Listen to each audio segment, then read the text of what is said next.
Good morning and welcome to the Rio All Suites Hotel and Casino here in Las Vegas. CSI are proud to present the 2023 Predator WPA Men's World 10-Ball Championships. 128 hopefuls set out on Tuesday of dreams of being world champion. For the 4 semi-finalists that remain, the dream could still be a reality. Our first 2 players looking for a place in the final later today are Fedor GORST and Francisco Sanchez Ruiz. Your referee's John Lehman. It's a race to 10, winner breaks and cool shots. And with me in the booth, calling the shots, is Jolly Jim White. Good morning, Jim. I'm out of breath, Mark. Listening to you, I'm out of breath. What a semi-final in store for us today.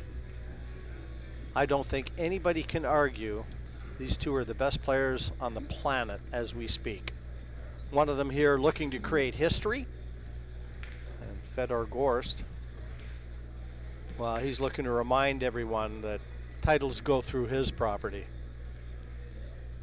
Yeah, already a 9-ball world champion, of course, Fedor GORST, looking to add a 10-ball title to it.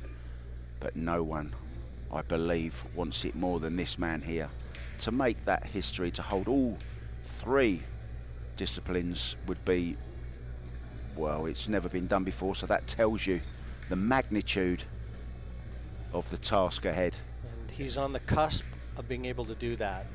And how fortunate we are to be here when this game is enjoying such notoriety, and we've got people carrying the mantle for professional pool. Double kiss. Oh, wow, look at this for a shot. And these players have met before, in fact, 9 times since 2017.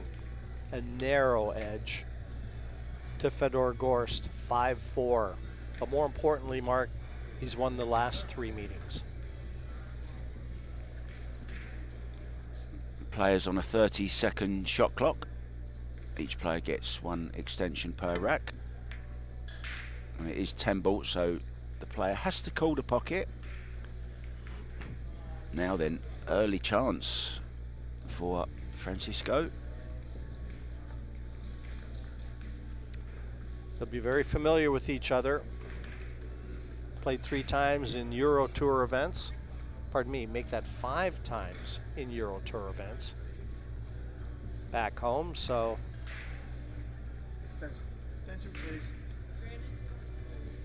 edge and experience, I think, to Francisco.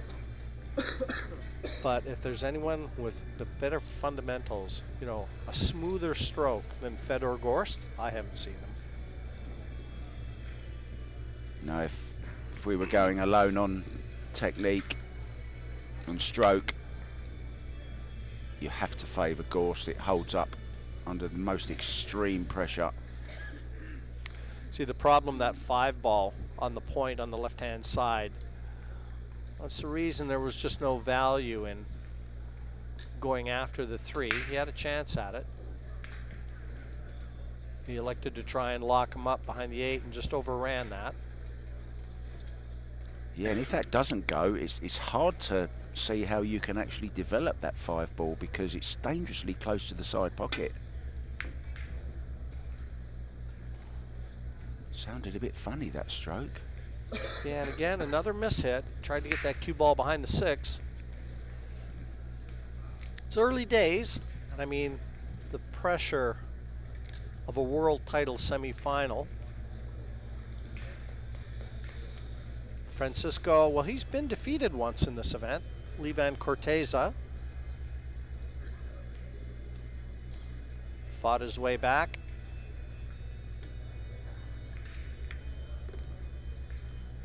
Now, this is perfect. What a shot. Absolutely perfect. He can play this off the 5.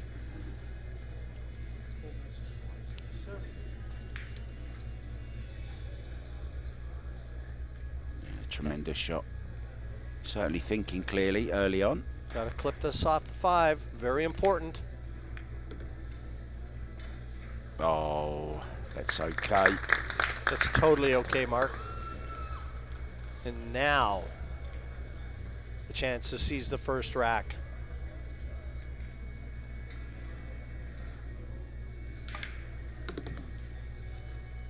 Both players have spent a lot of time on the table here hitting balls just leading up to this match. They even had a couple tables outside set up for them to hit balls.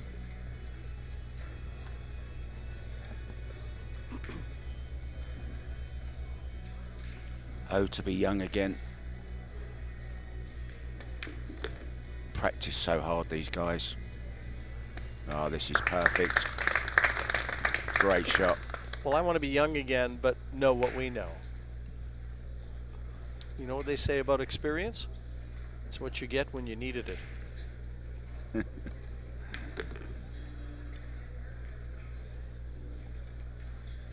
Yeah, that one real good positional shot that allowed him to develop the 5. The key to winning the first rack. Straight into his stroke, isn't he? Got the speed of the table down already.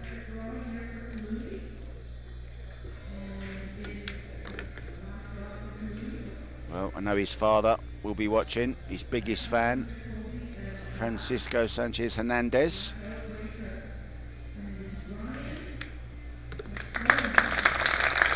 And a man that has owned the game this year stakes claim to this semi-final, winning the first rack. It's a race to 10. They played 3 matches. He's still coughing. There have been so many, including my colleague today, Mark. He's fighting it a little bit. But there have been so many players we've seen just, you know, battling that cold and flu-like virus that's been circling around. The aircon on here, high as most of the casinos in Las Vegas are. Yeah, my mind goes back to his great friend and teammate, David Al-Qaedi, earlier on, was really suffering, wasn't he? Against Al-Balushi, I believe it was. It was. He went 2 and out, and far too good of a player to go 2 and out in this event. But I was coming down the elevator yesterday with Francisco, and he said he was fine. He just blamed the aircon for not being able to, you know, settle in and just feel healthier.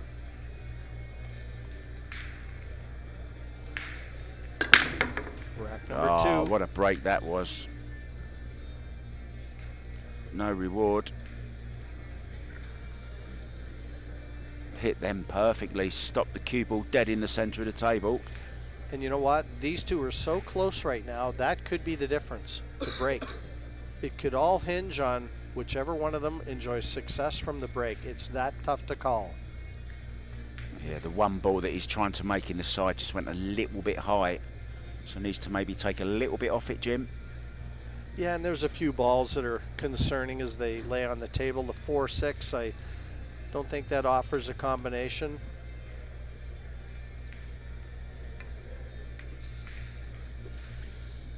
Yeah, Fedor's route to the final, sorry, the semi-final.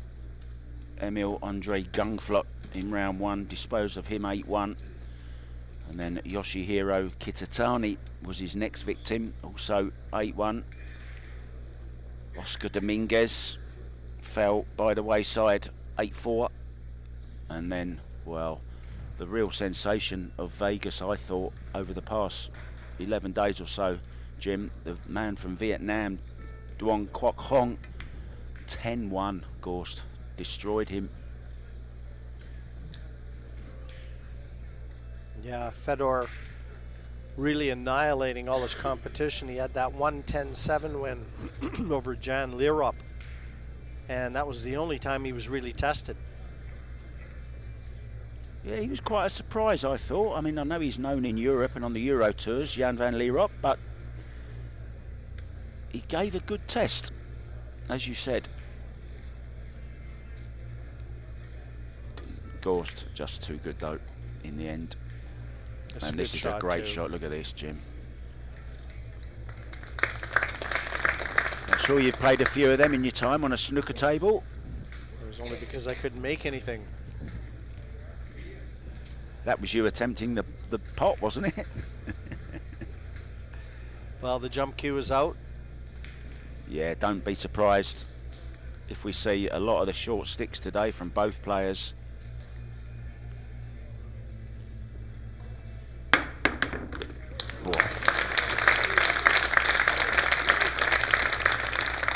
Well, such is the expectation when Fedor gets the jump stick out. My colleague next to me reached for his pen already to write down, to include that shot in the highlights. He knew it was coming. I mean, what a great jump shot that was. And look at the control, Jim, on the cue ball as well. Going for the bank. You mentioned how important the break is. The jumping could be just as important as well. Yeah, and to the best at that, front and center. He's called the bank, bottom left. No. I like the speed that he played it, though. He tried to twist it a little bit with a little left hand English into that cue ball to create an angle that wasn't naturally there. I think he might find himself behind the 4-6 here, though. But never really threatened the corner, did it? And he's smiling. Yeah. That's a smile that's on the outward end only. What always makes me laugh when players switch hands is their bridge hand looks so floppy, and playing a left-handed shot there. Has he got cover? I don't think so. No, that was a let-off, and he knew it. Just shows you the length that these players will go to, just so they don't have to use the bridge. Oh, look at this, look at this.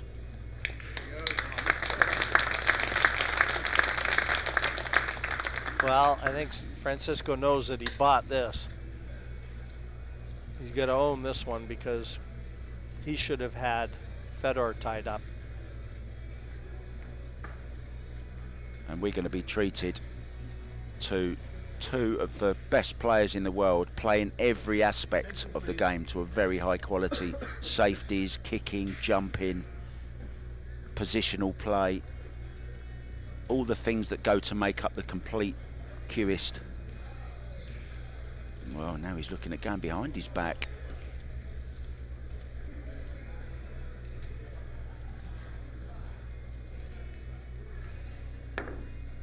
What a shot. What a shot this is. What a shot this is.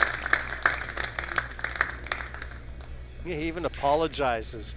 It's like, make a great shot and apologize. It's run safe, but did you see Fedor's face as he came to the table? He was smiling too. Both of these players appreciate each other.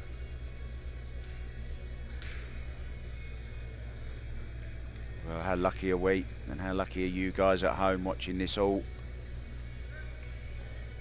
Two players going at it.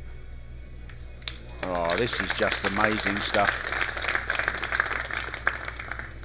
Well, when it comes to safety and kicking, the Filipinos are often talked about. These guys are pretty good as well. Well, this is no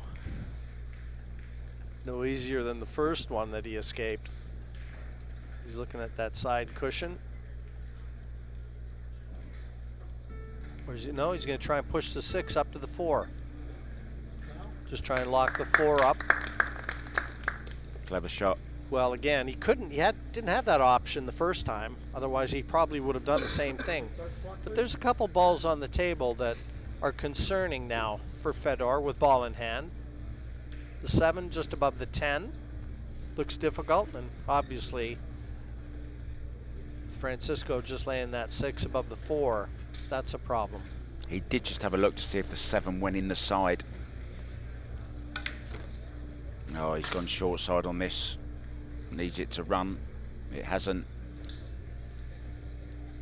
So for the time being, good move by Francisco. I think he might find himself behind the 6 again here, though.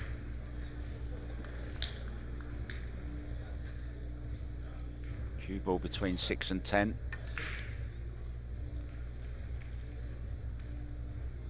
Cue ball for side route behind the 6.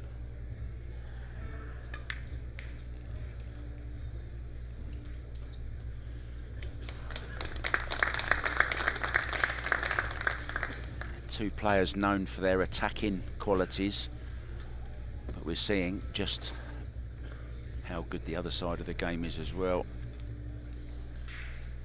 Jump stick coming out.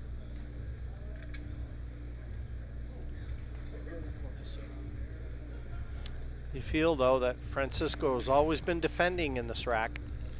He's never really had the initiative. He's massaging. Well, that should be the second rack. Well, quickly, Fedor, he knows he's got a shot at the 4. He's coming down to have a look at the 7. That's the only concerning ball for me now on the table, and it may be available to that side pocket.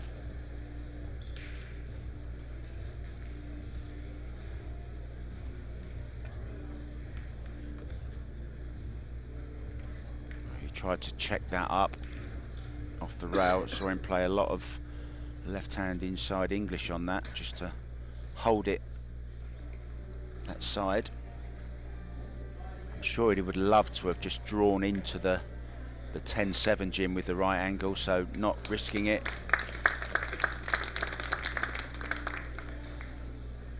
It would have been nice if he could have just nudged into that 10 ball to open it up a little bit, just play it a little bit harder. No, good call. That would have been ideal.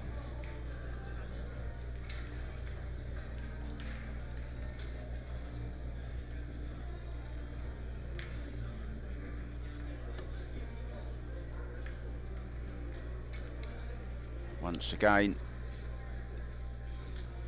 not so much the escape as what you leave.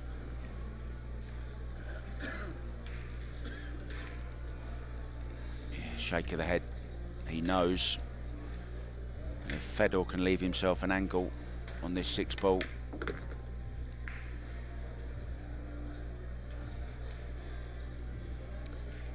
well, has he got one, Jim?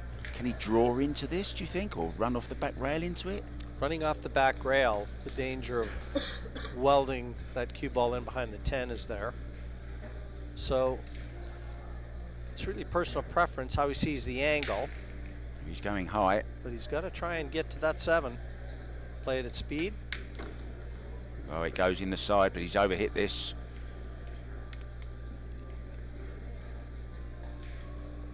Maybe the bank is on, or safety up behind the 8. Maybe it was always going to be the bank, Mark. Yes, it is. Yeah. So he hasn't overhit anything. He's lined right up for the bank. And this rack in the balance on this bank. And he's quite an accomplished banker. He's won the Derby City Classic banks. But that wasn't a classic. Well, Francisco quite happy to get out of his chair. But again, I don't think anything too inviting is going to welcome him to the table. He's been defending every single visit. An intriguing battle.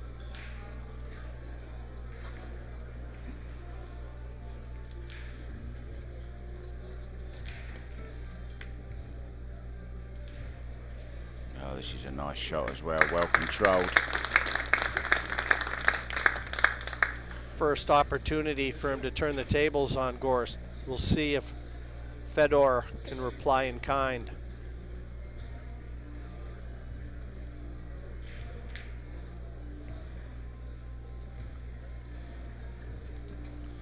Lots of left-hand English, you see where he's aiming the cue ball, gonna dig down, just massage off that back rail. Try and catch as much of the 7 as he can. Wow, he's gone straight into the 9. This is so uncharacteristic for Fedor GORST right now. I mean, he's dominated this rack in almost every aspect. And one good safety shot from Francisco SANCHEZ RUIZ, and all of a sudden, it's extracted the mistake.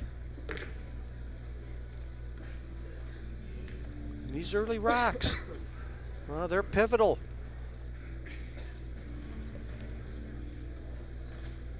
You just feel if somebody can get a little cushion in this semi-final.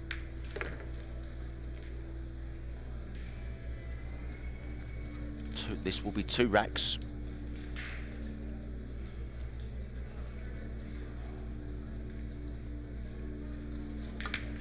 And definitely for me, Mark, this is a rack that GORST had in his grasp.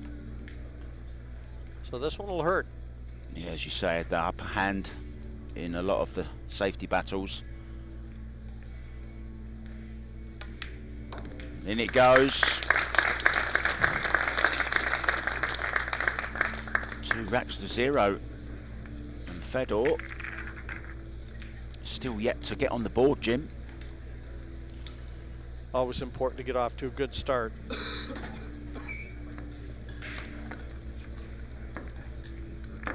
It's a long race.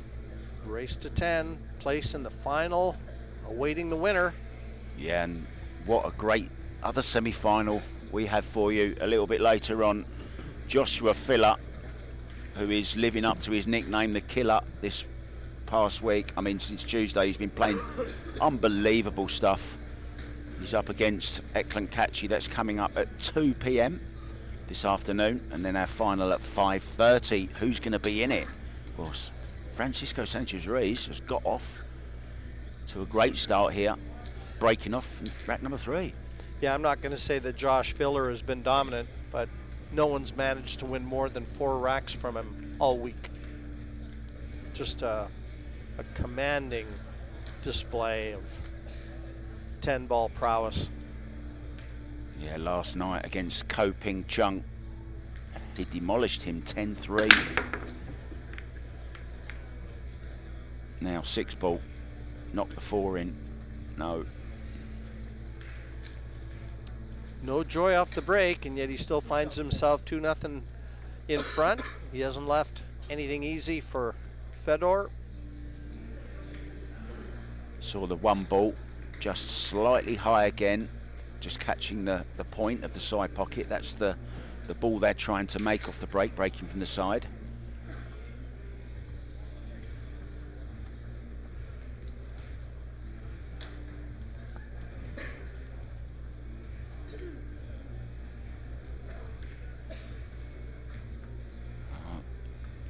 Two ball in an awkward position as well. Where are you pushing to here, Jim?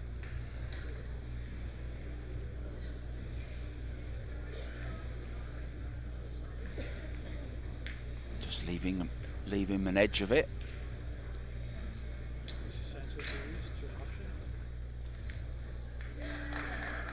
There you heard our referee, John Lehman, say, Mr. Sanchez Ruiz, it's your option. So he can either play this or give it back. He doesn't like it, so gives it back to Fedor. Fedor will have 60 seconds here. Well, he's definitely got the same cough as I have, Jim.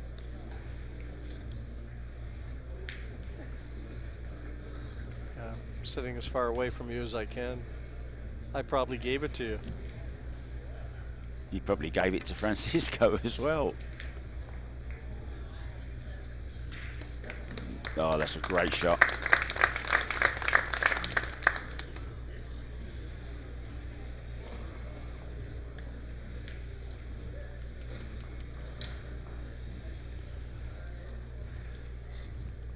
Looks like early this rack following the same storyline as the last, where Fedor just really hog-tied Francisco at every turn. But the one mistake from Gorst and allowed from Gorst, allowing Francisco to secure the second rack. He doesn't want to fall into the same trap again.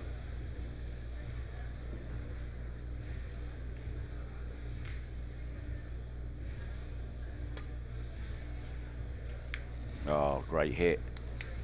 Great hit. Great result.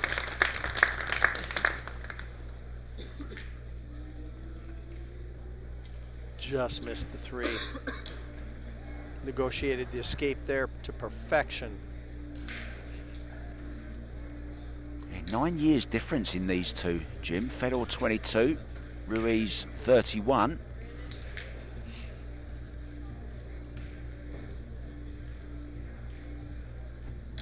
Yeah, 22 years of age.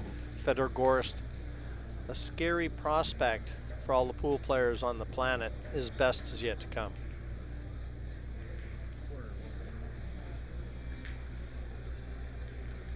Fedor from Moscow. Now now residing in the US.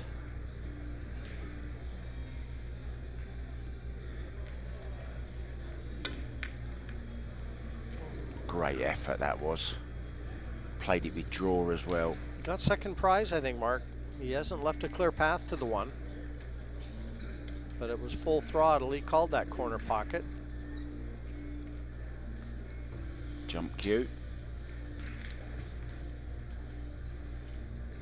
No. She's playing cute. Is there an edge there? There must be. Is that corner pocket?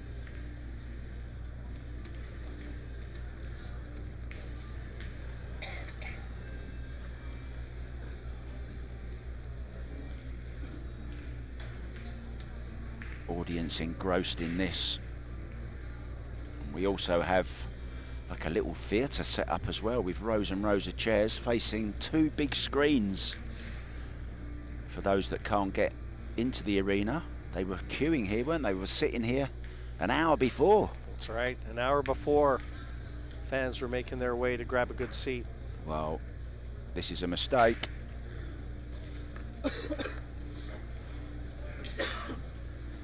a gap through there, Jim, is there? Yes, there is, Mark. Not easy to drop onto the two, though. The left-hand side of the table. So, can he spin this to get that cue ball towards the two at distance? Increases the difficulty to the pot. You'd love to kick it from behind. Well, see what I mean, though? Oh, dear, oh dear. Well, he's very fortunate. But again, spinning it at that distance, he really overcut that one, and he's lucky the cue ball stayed on the table. Caught both points there when he flicked off the 7 ball. Well, if he can knock this in, he's got the combination, the 2-4. He should be leaving that 2 near the pocket.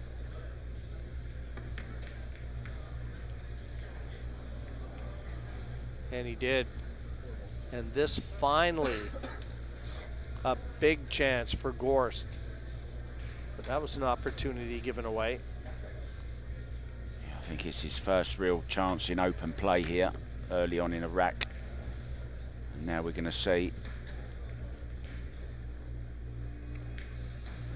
the Moscow machine or the Russian robot, call him what you want. Well, we were saying he needs a nickname. Well, his girlfriend recently got one, Crystal.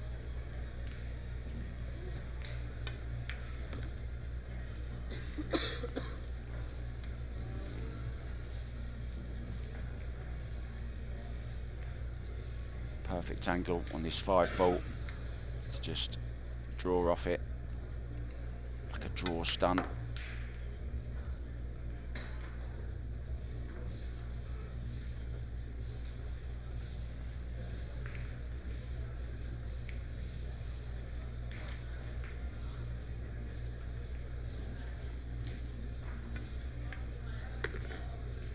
He is very mechanical in his preparation.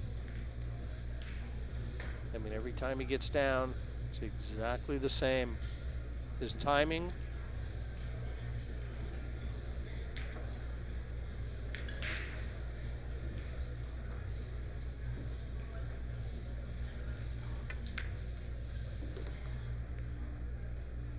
One of those players I could watch all day long. Something calming about watching this guy. Well, I can tell you that there's been a lot of players that have had to sit in the chair and watch him all day long, too. It wouldn't have been their first choice.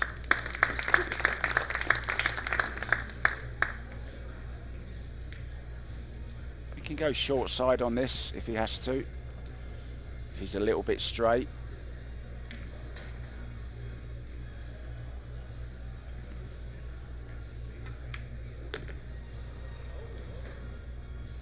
So this 10 ball to get himself on the scoreboard, and he'll really start to feel like he's joined this semi-final.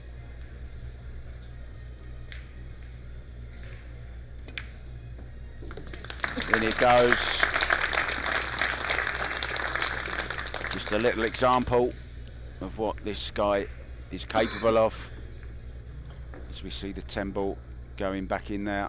Beautiful. Yeah, we're going to take a 1 minute break, and we'll be back with more action.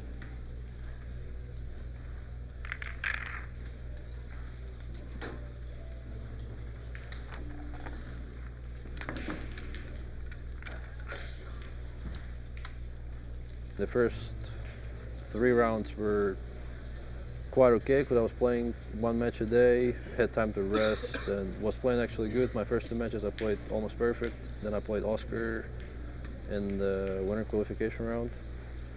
I struggled a little bit there, and I still won. Then in the single elimination, I played Vietnamese guy Duong Quoc. First round beat him 10-1, played really good.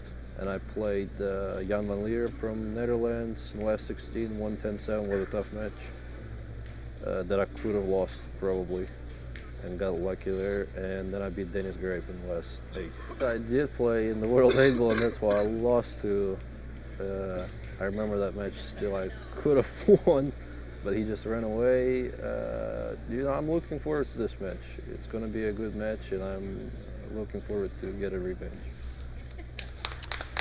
And we're back. Hope you enjoyed that little interview there with Fedor GORST. Breaking off 2-1 down in this first semi-final of this year's Predator WPA World 10 Ball Championships. Here we go.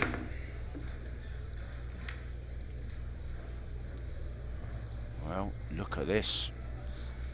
1 ball over the corner. Yeah, and quickly having a look to see if that 2 is open.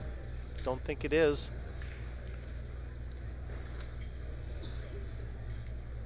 So the break has not been kind to either player as yet.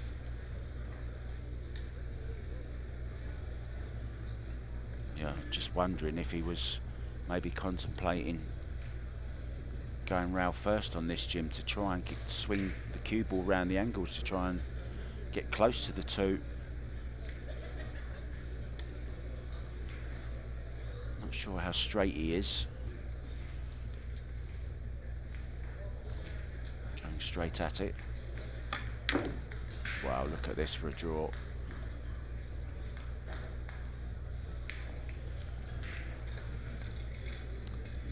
Safety shot. Yeah, he wasn't a million miles away from just clipping that 6 and being absolutely perfect. Tremendous effort, that.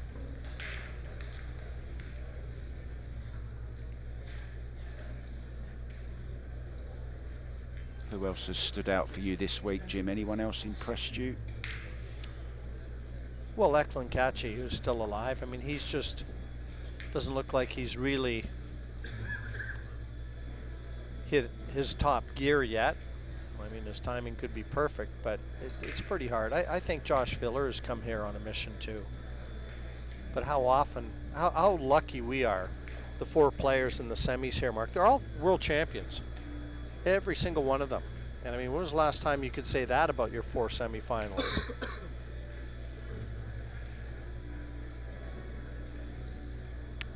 Yeah, 4 out of the top 5 ranked Fargo rated players as well, as I understand it. Had Shane Van Boning have made the semi-finals, we would have had the top 4 in the semi-finals. Stats don't lie, Jim.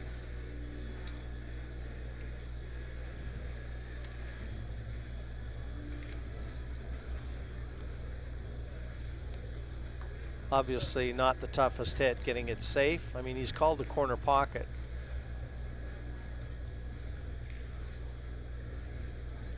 But he's not favored here. No, and if he makes it, he's got to hit it hard enough to get on that. Wow, this is unbelievable from Fedor. And there you see, dragging the cue ball away with that carbon fibre shaft. Wasn't happy.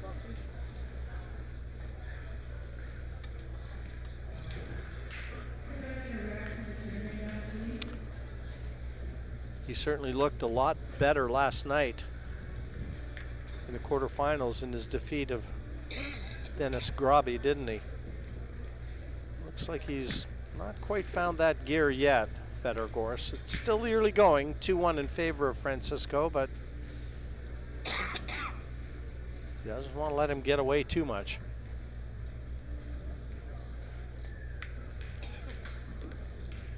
And again, these early racks, they factor into the final equation as well.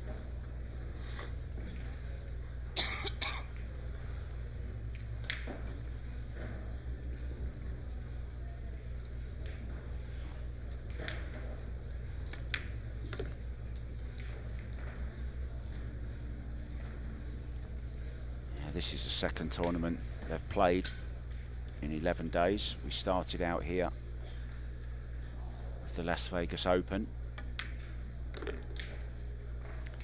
You know, and yesterday for me, with these guys having to play 3 matches, all races to 10, it was really crucial that you didn't just win the match, but won it convincingly. Give yourself a chance to rest, maybe go grab a bite to eat and refuel, because it was a long day yesterday. Yeah, no one knows that more than Eklund Kachi, who had 2 very, very long, grueling matches here yesterday. And you look at players like Fedor and Josh Filler, who really did dismantle their opposition. You know, and they got here fast and they look pretty fresh. But the man at the table right now, he's the one dictating the pace.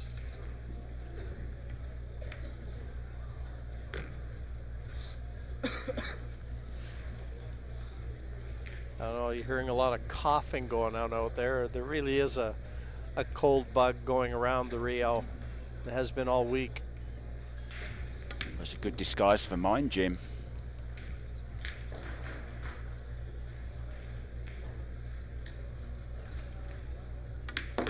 So we can have another 2-rack lead for the second time. In it goes.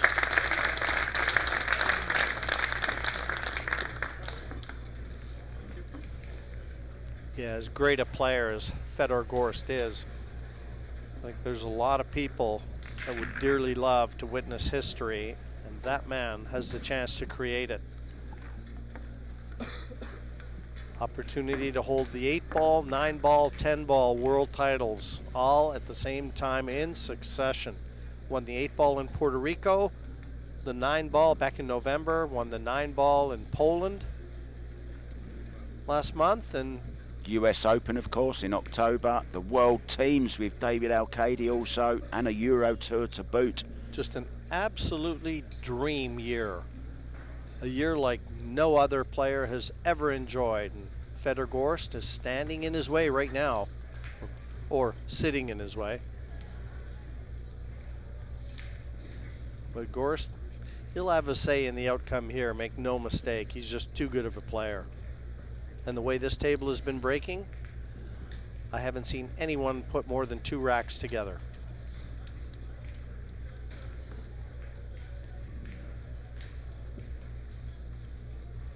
Three run up, breaking off.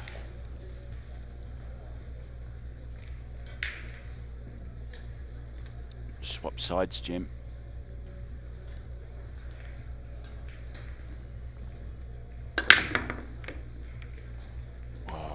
Almost lost the cue ball. Finally got a ball off the break though. Yeah, and he's got a look at the 2 ball. Not sure what he can do with it. And we saw that a lot, that 1 ball coming low on the side pocket and banking up into that corner pocket. We saw that quite a bit earlier on in the tournament. Yeah, he's going to be able to play a good aggressive safety here for sure.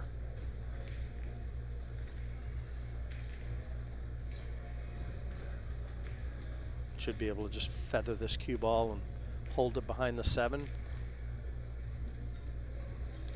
Touchy little shot. I think he's looking to stop the 2 ball with one of them, maybe the 5 ball.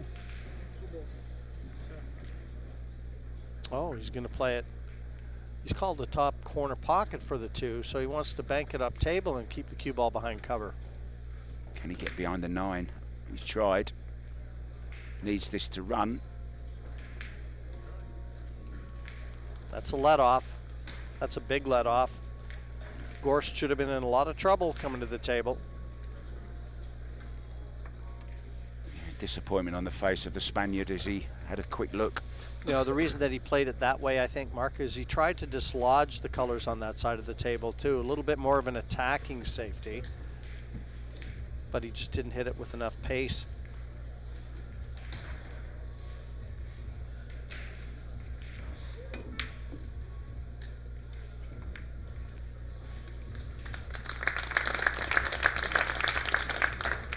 And he's seen a lot of this in the early going. Out comes the air rush.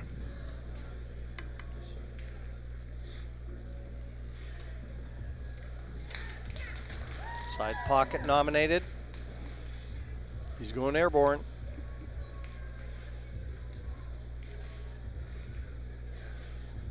Jump kick. Oh, jump bank. Good hit. So accurate. I think he might be in behind the 8 here, Jim.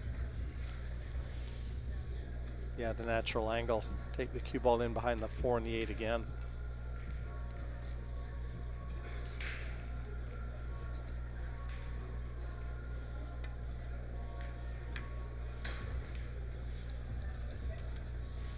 Jump stick again, I would imagine.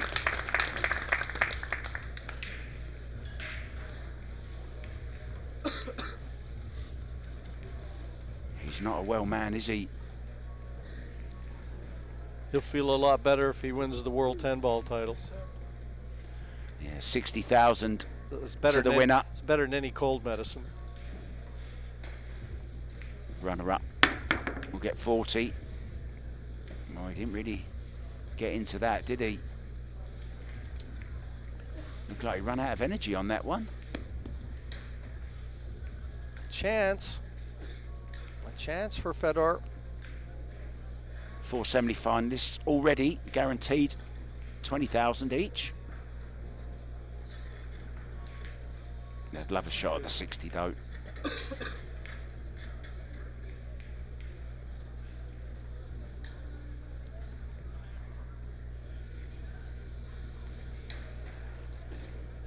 Can he develop the 3 ball? He's tried. Well, no prizes for guessing the next shot. Thin cut on the left-hand side. And if he could get that cue ball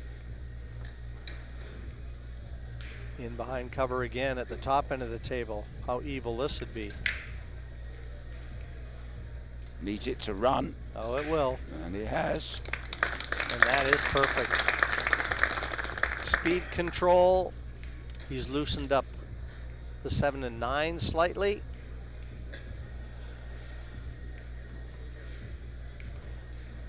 Crucial. Francisco hits his 3. With ball in hand, Fedor would be out.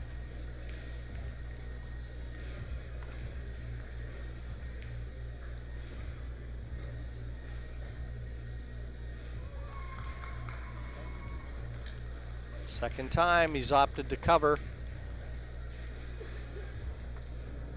And that's the only thing, given where the 3 is, that's the only chance that he might have.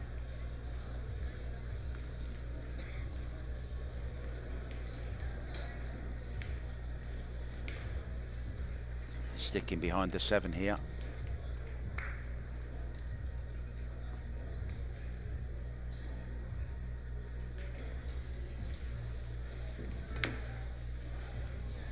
And break out the 4. I think that's what he tried. Well, no, he wanted to get the 3 into the area so that if he gets ball in hand, he can dislodge that 4. He'd like to have just married that cue ball up to the 7, though. Not quite as tight as he'd like it to have been.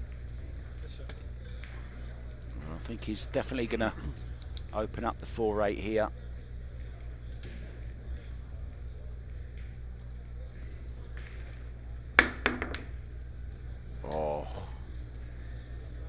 Well,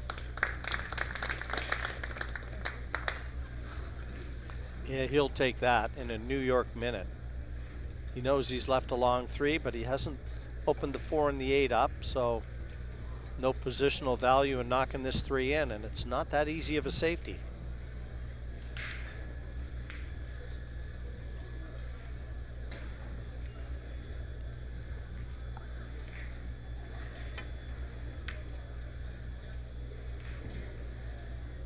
oh, that's a little bit weak as well. Yeah, Fedor's having a couple chats with himself on a few occasions now. He's got an angle. If he can get that cue ball down to where he's showing you with his cue,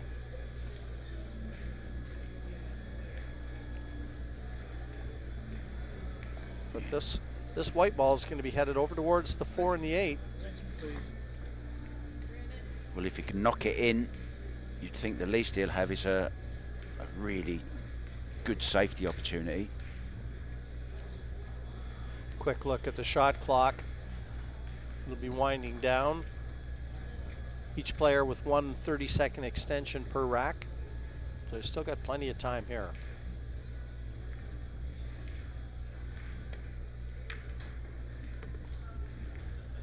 There you see it. Once again, we're going to see a really tough hook here. Fedor going to be in trouble.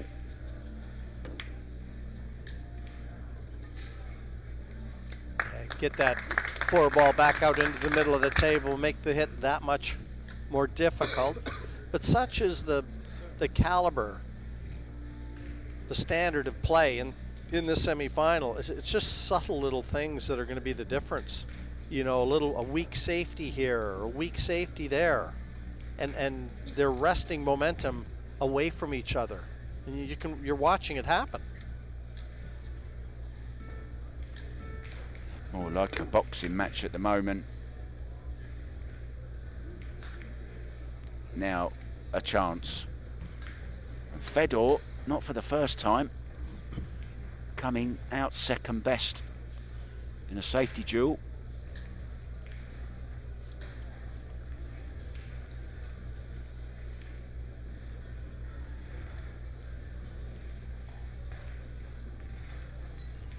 This is the key shot here. Get on the 5 ball. And he should be okay. He'd love to knock that 7 out. He didn't call the 9. And he was missed. playing the 4. That's the first glaring mistake, first glaring miss from Francisco there.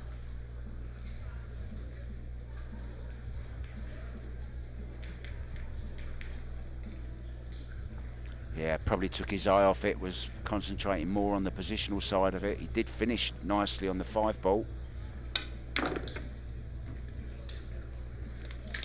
Oh, what a shot. What a shot there.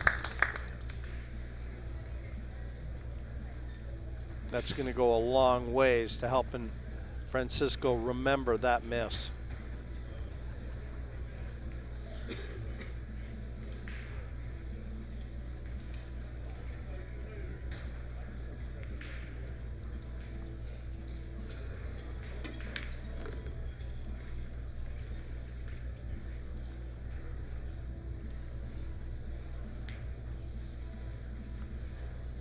Six, 7, 8, 10 to reduce the deficit to just 1 rack.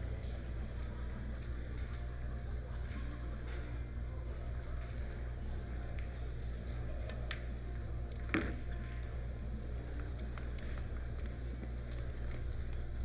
think you can safely say he's on the 7, Jim.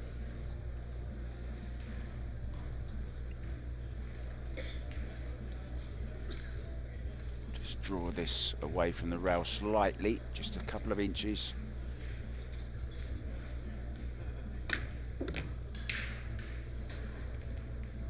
Never looks hurried either, does he? Always looks like he's in complete control. Lovely tempo he's got, hasn't he, around the table. Consistent. It's repeatable.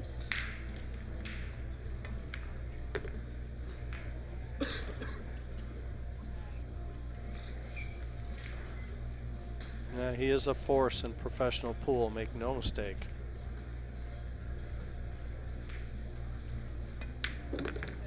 Fedor the force. And 3-2 still in favor of the World 8 and World 9 ball champion. Well, we've had some great matches our time in Vegas here in the 3 tournaments that we've been commentating on. We had the Las Vegas Open, the Women's Las Vegas Open as well, and then this 10-ball tournament. We've had some great, fantastic shots which have all made it to the highlight reels. And if you'd like to follow that up and have a look at some of those highlights, you can go to our Facebook page, the Predator Pro Billiard Series webpage. Everything you need to know. Upcoming tournaments as well, of course. Wisconsin is coming up in May 17th through 21st. Men's and women's events there. You need to get signed up, guys. I think there's 64 player fields, so you need to get yourself registered very, very quickly. Here we go then. Gorst, 1 down.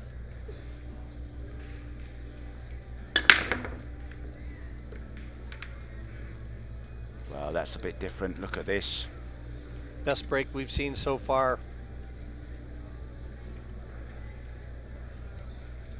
And you're going to see a 3-3 score sooner rather than later. Yeah, this is going to be a quick one.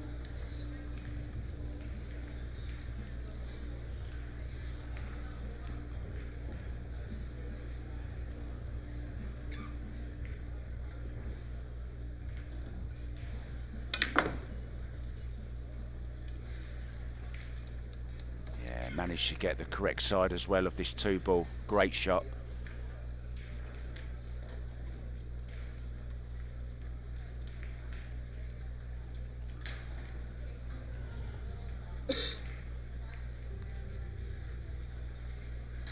Always looks unflappable.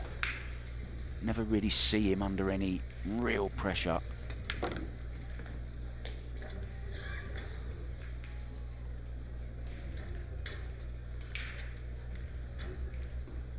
Started playing Pyramid, a great game. Have you ever played Pyramid? I haven't, no. Very, very tough game. If anything will hone your potting skills, that game will. Pocket's just a fraction bigger than the balls. It was interesting last night, Mark. As you know, I had the opportunity to commentate with Joe Rogan. And Joe had done a podcast with Fedor and gave me a little insight into Fedor's upbringing. 13 years of age, he was hustling. So he came up on the mean streets, no question about it. Yeah. His mum, his biggest fan.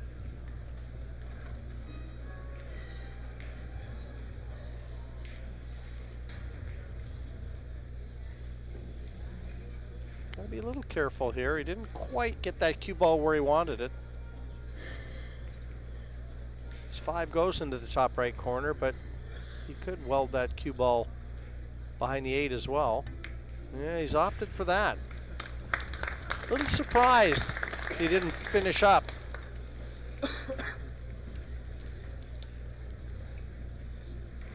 Took the words right out of my mouth there. I honestly thought he was going to go out all out there. I mean, this is far from easy, the escape here, but quite sure that Francisco is delighted to get out of his chair in this rack. I, for one, didn't think he would be.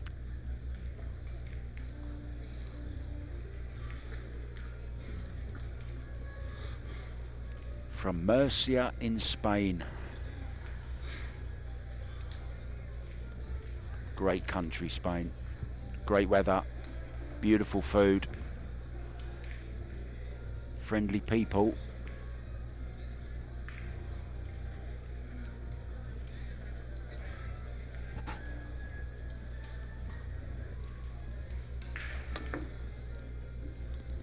And it's forced a mistake. So Fedor choosing the right shot there. Yeah, the ends justify the means. Did he hit that and got it safe? you know, we'd all be still talking about whether or not he should have gone for that 5. Now he made the right choice.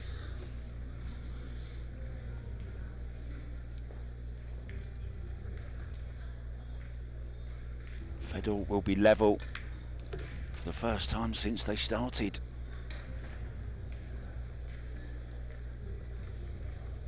If anyone, Jim, can you see any player that is promising to pull away or not? It's pretty tight, isn't it? Well, they've both had their moments. I thought that Fedor was definitely enjoying the better of the safety exchanges, but he just wasn't capitalizing.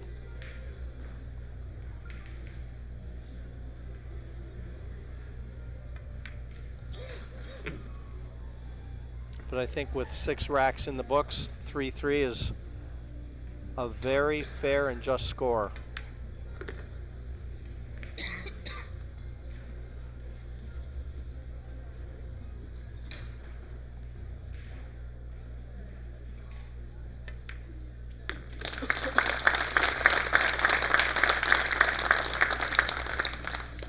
So we're going to nip out just for a little while and we'll be back. This is nicely poised, isn't it? 3-3.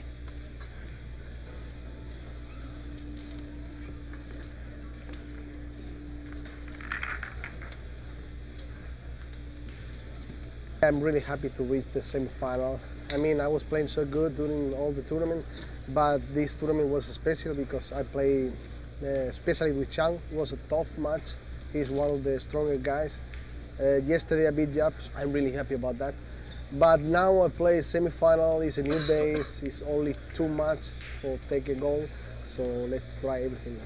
I feel excited. To be honest, I want to play with him because now maybe he's the stronger guy. He cannot play every tournament, but now he's here in the semi-final, the World Temple. So I'm really excited to play against him. I try my best. I respect a lot of him. I have so many respect. But you know, I believe in myself. I played with him in the World Able last event, but I think everyone wanted to see this match, so everyone is excited, also me. So let's see what happens. And we're back, guys. Our first semi-final of this year's Predator WPA Men's World 10 Ball Championship. Very enthusiastic crowd. It's good, isn't it? Yeah, it really is. They're very appreciative of what they're seeing, what they're witnessing, as are we. Now finally makes that 1 ball. 9 balls gone in as well. Look at this shot on the 2. Yeah, whichever one of these guys was going to find the measure of the break, I said early, that could be the difference.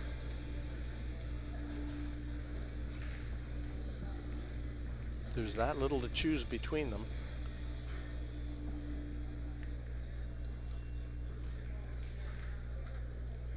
Safety shot.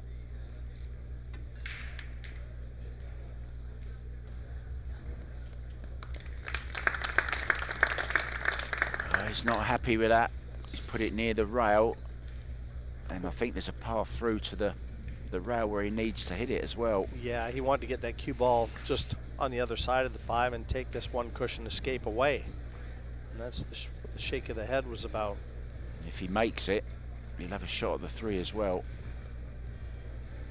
Just wants to clip the second rail as well.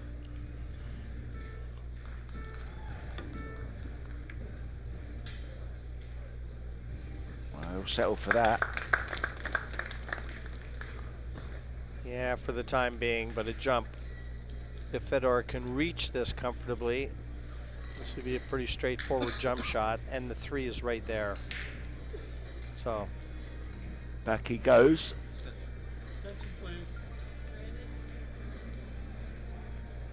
He's a tall man.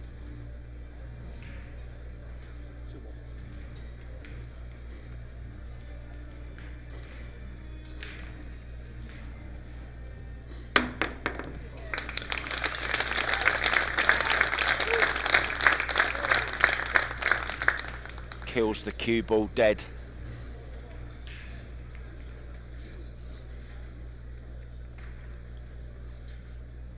One of the best in the business.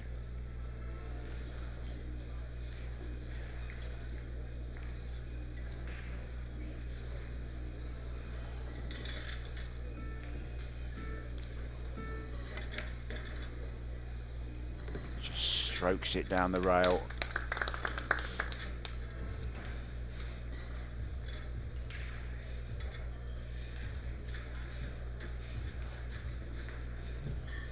Gorgeous stroke from Gorst.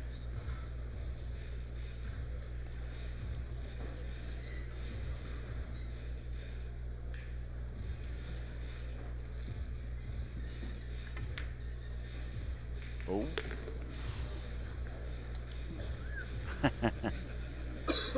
He thought he'd overcut that. I thought he'd overcut it as well. Yeah, it wasn't into the heart. And cue ball went close to that side pocket as well.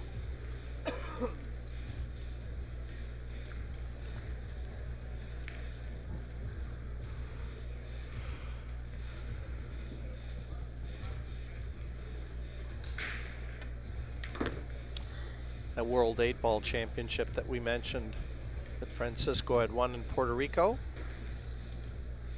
he was bumped to the loser's bracket by Fedor, 10-5.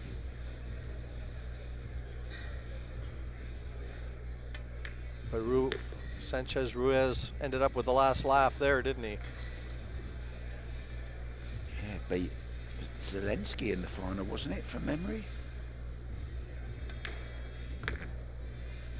So for the first time in this match, Fedor is going to take the lead at 4-3.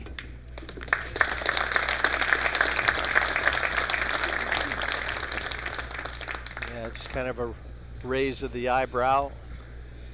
Francisco, well, he was 3-1 ahead, so he's lost the last three. They're taking a break, and we are going to follow suit. We'll be back.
Well, both players have left the playing arena.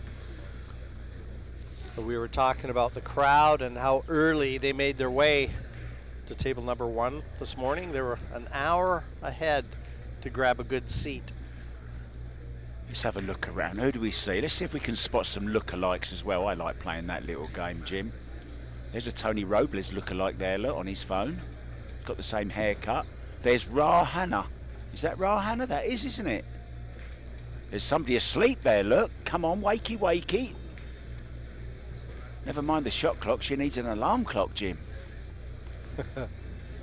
Yeah, and not just the pro tournament's been going on this week. We've also had around 7,000 BCA and USA Pool League players here.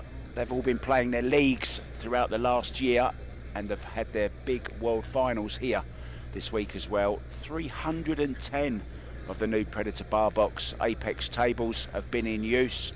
And we've also had the UMB Carom 3 Cushion World Championships, and I believe the final will be going on of that today. 150 players took part in that particular tournament. As we have a look at the Aero Rack and the Arcos 2 balls, if you'd like to buy any of these lovely Predator products, go to predatorcues.com. It's been a cavalcade of CueSports. A feast on the felt. Well, a little dicky bird told me this morning that you're investing in some tables, James, in some of these Predator tables for your room there in Corner Bank in Toronto. Well, you were sat right beside me when I was asking. that little dicky bird didn't have to fly too far. Oh, he dropped me right in it there. I gave my partner a quick call just to see if, I mean, we could use a few more tables, believe it or not. It's as silly as that sounds. We've got about 45 already. But, yeah, just, you know, reconfiguring things. And we have a massive league interest in our club, too, up in Toronto. So these tables, there's a lot to like about them. I'll see if I can negotiate a real good price. Any of you Predator folks that are listening to this, sharpen your pencils. Yeah, and you know, the tables that they've been using here, they are selling them. Yeah, they've Been fully tested. they've been fully tested for sure, Mark. They said that was the only way I could get a table cover. So I'm really buying the table cover, and the table goes with it. It's just an expensive cover.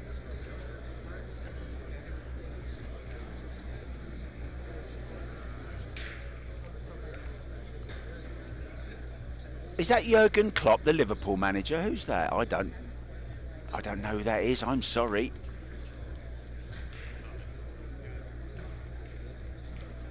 We're getting. Oh, there's David Al-Qaedi. Look, there he is.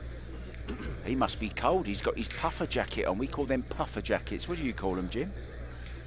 Yeah, ski jackets. We call them ski jackets in the frozen north.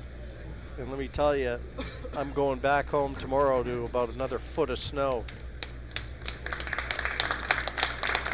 So I'm going to enjoy my time here in Las Vegas. Rest assured. It hasn't been a lot warmer here, to be honest, especially inside here. That's why we've all got colds. 4-3, finally poised. Gorst with the break, and finally a lead.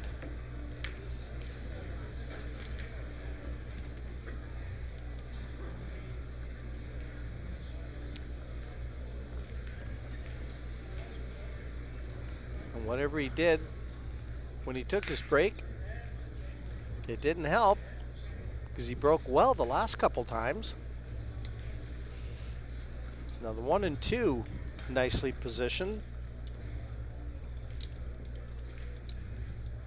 Well, this is a very scrappy looking table as it sits.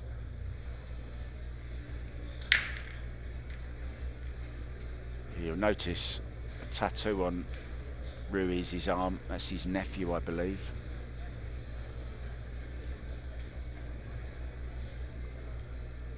Uncle Sanchez. Uncle Fran.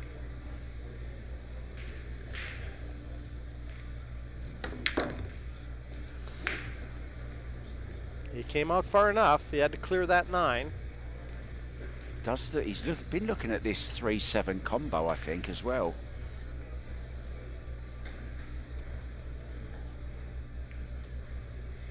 See how he plays this will tell us. He's not even going for it.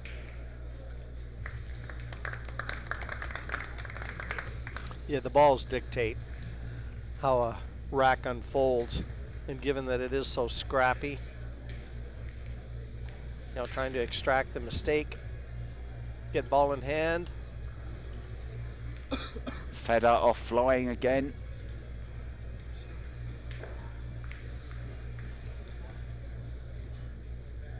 Saw him practicing his jump shots in the warm-up for this match.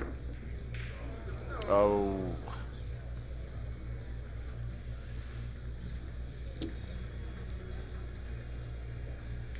Yeah, just a little too much bottom, just flushed it really. That side pocket devouring the white.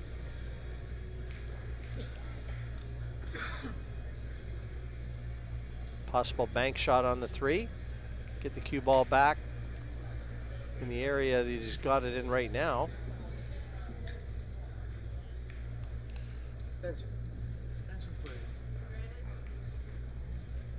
And now he's steepened the angle on the 2.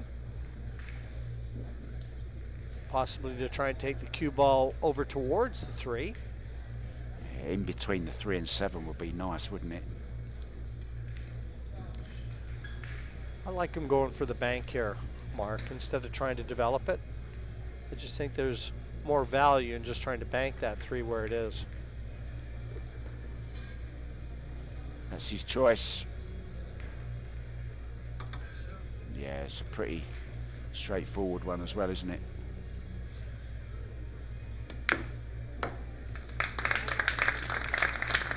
Cracks it in the back of the pocket.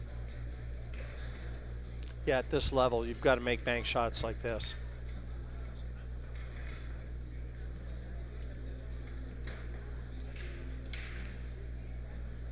Long bridge.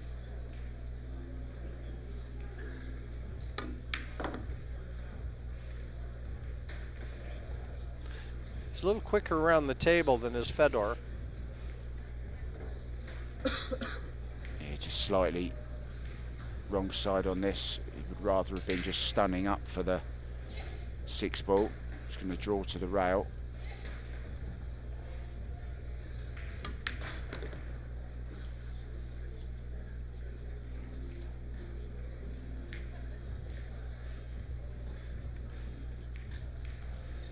Just below middle and centre on the cue ball here. Another little stun shot.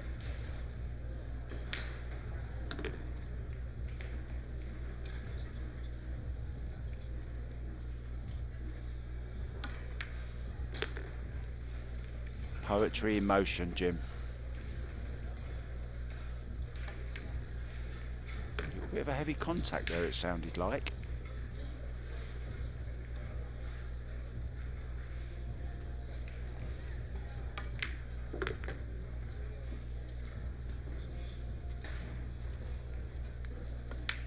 One bank shot that laid the foundation.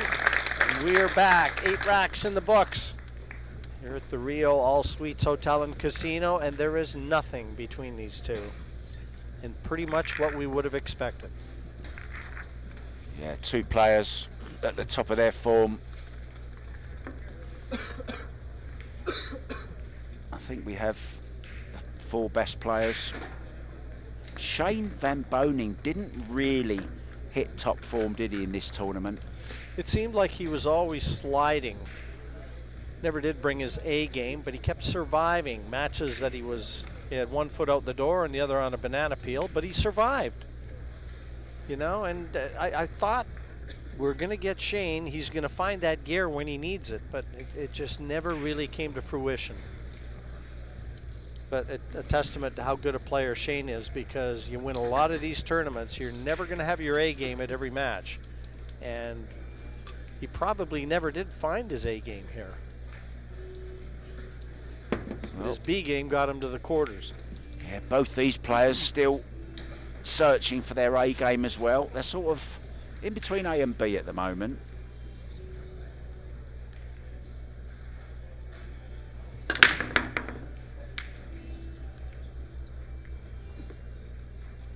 Four ball is that's handy. That 6 ball staying there. Yeah, it actually is, Mark, because I think he's got a path to this 1. Yeah, can play the combo or the carom, up to him.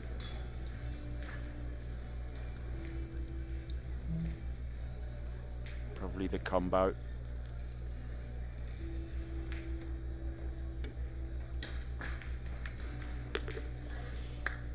Well judged. Also good news, 1 and 2 in the same area of the table, 3 wide open around the spot. And you can see there are no clusters anywhere, so this is all about just controlling that cue ball. Give yourself the angle and stay on the line.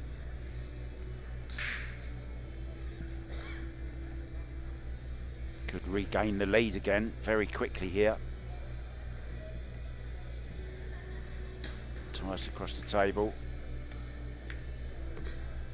3 in the bottom right. Would like that to have run just a bit more, maybe. Can play round 2 rails for the 5 into the same pocket. Oh, could even draw it out even better.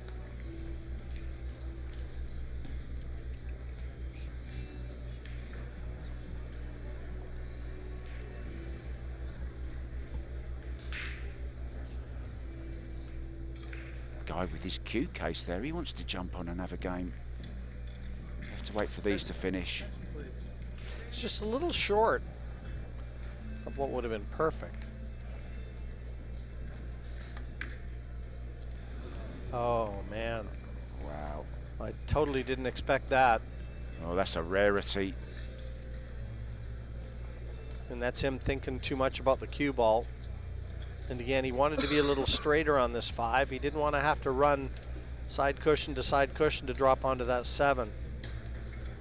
And that extracted the mistake. No damage done though.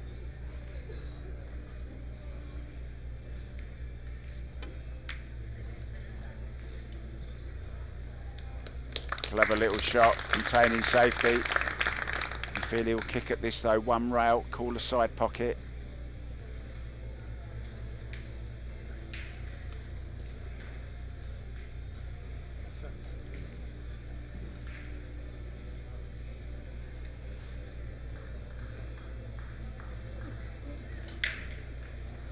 Rather hit it thin than thick. Like that. Try and get some distance. As he had a bit of a roll. Played it good weight. Yeah, he'll definitely take that.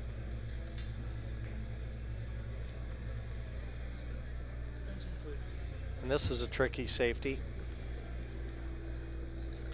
He's having a look. He may try and flick this in, Mark. Cushion first, spin it. A lot of left-hand spin into the cue ball. He went down, had a look at that. The other option, and it's a dicey one, is to try and kill the cue ball with a lot of left-hand spin. You're looking for about three-quarter to a three-quarter ball hit, and you're banking it off the side rail and back down where these colors are.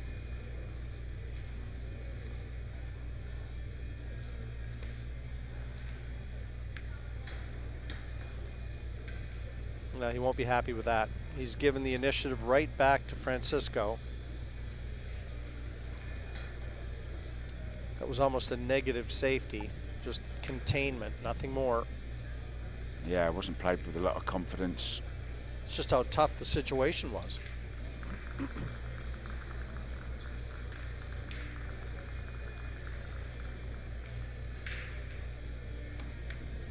Twice across, he was trying to get there. Nicely played again. Well, he knew he was going to give the opportunity to his opponent with the shot that he played. He was just hoping it wasn't going to be too dark.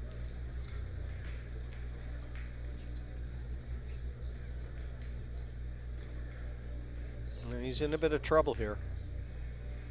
He needs to catch this just right.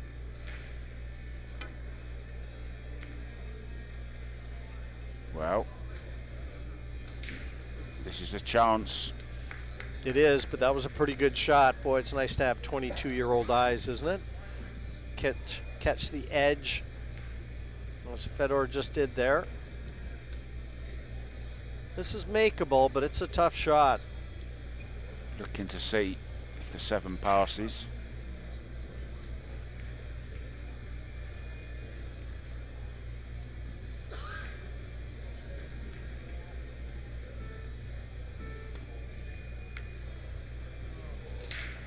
Too thick. Now then, Fedor with a chance. Doesn't like it though. It's a tough one.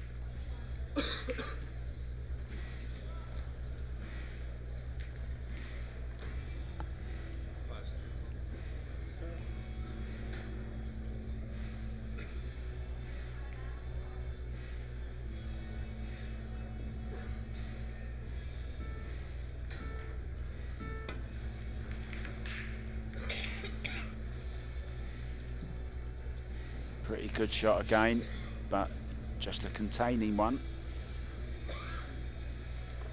Yeah, he tried to make that cushion first and flick it in with that inside spin. The shot I thought he might have looked at prior, but he hasn't done too bad.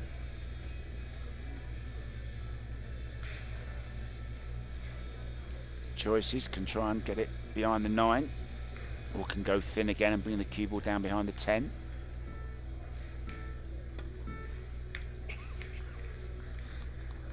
Watch out. Where's the cue ball going? Where's the cue ball going? Oh dear. Well, once again, the scratch.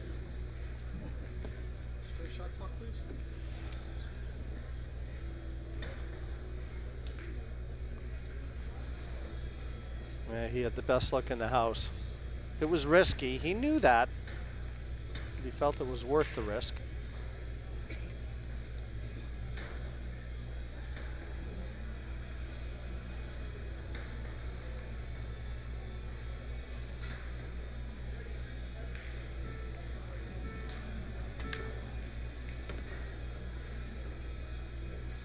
We had over 50 vendors here this week, Jim, selling tips and T-shirts and key rings, everything you can imagine pool related, and I'm sure they've had a bumper expo. Been thousands of people milling around. Have you bought anything, Jim?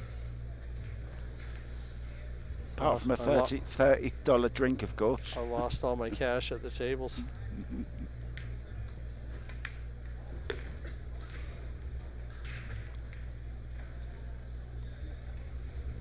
This lead keeps toing and froing.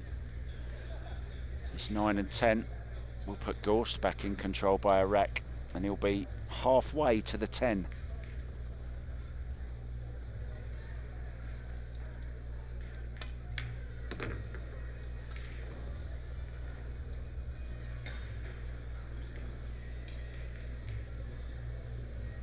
It's still a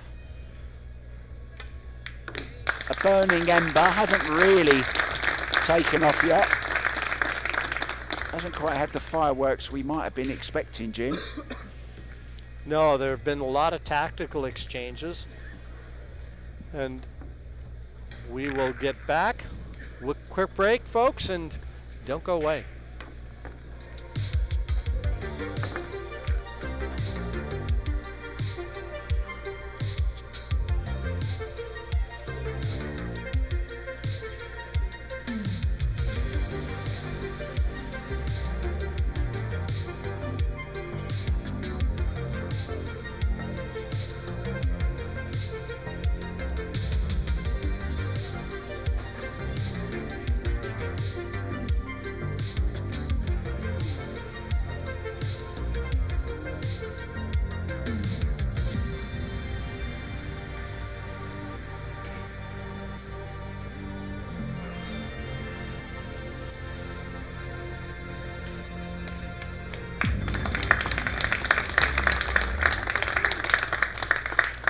A warm welcome back. 5-4, Fedor's lead. And what he wouldn't give for a good break. Get a little wind in his sails.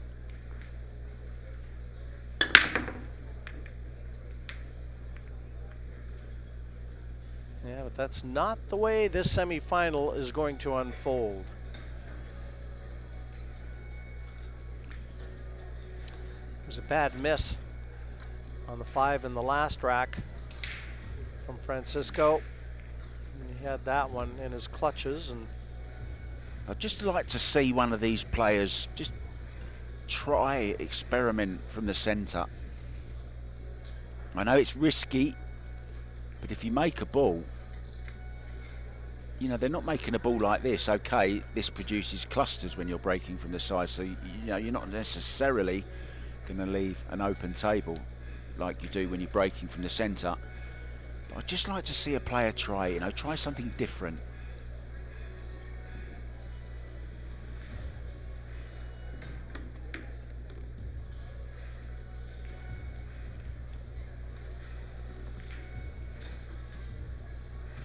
Bit of work to do here to get to the 3 ball.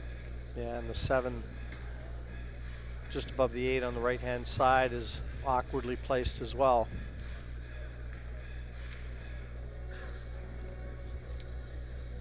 Two rows out the corner. Well, that was a nice little clip. He would love to have hit it a little bit harder.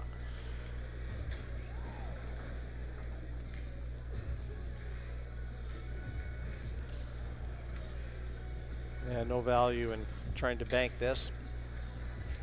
It doesn't come with position to the 4. So he's going to have to look to defend. Cue ball in behind that 10. Or over behind the 7-10, 7-9, sorry, even better. More balls to hide behind, guaranteed. No look at the 3 ball. 3 cushion escape right there. And knock that 3 up towards the corner pocket. If he hits it flush, the cue ball shouldn't be traveling too far. Yeah, 6 ball just hampering maybe the natural angle. Has to negotiate around the back of it probably.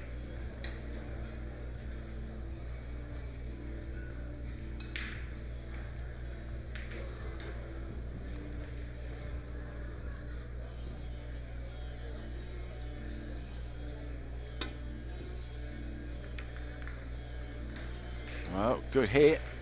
Oh, and a good result as well. Yeah, fortune favors the brave, doesn't it? Taps the table to apologize. But it was a good hit. It pays to hit him. Yeah, it's the old story, isn't it? At least if you get a good hit on it, you give yourself a chance.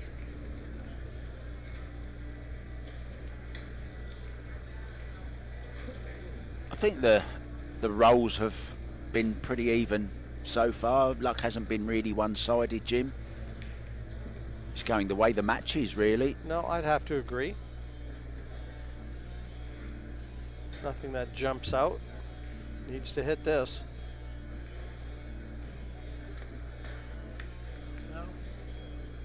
Well, he didn't. And you know what? That might be the biggest difference in the match, really, is I think that Fedor has kicked better than Francisco.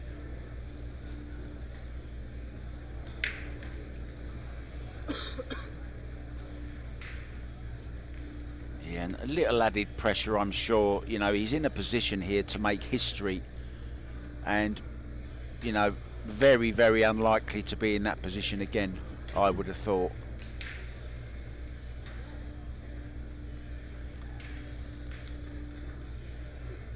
Yeah, today's game is so competitive with so many good young players. To have secured 2 of the 3 world titles and still be on track for the 3rd, almost unbelievable. Except that we're witnessing it. Well, it hasn't been done so far in history. And as you say, with the amount of players now, Jim, the quality around, it's just going to get harder and harder to do.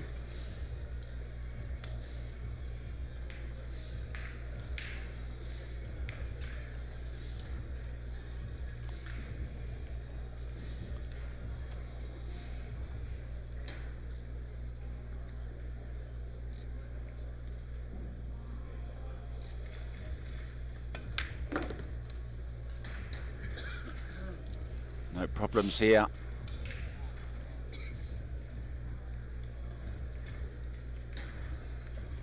And Gorst, for the first time, can take a 2-rack lead.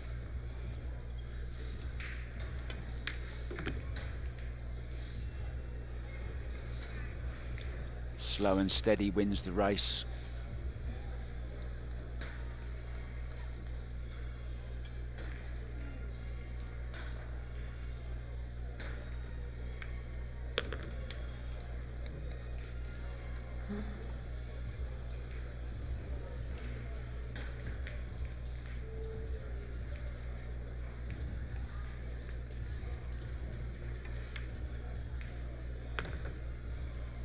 No problem whatsoever.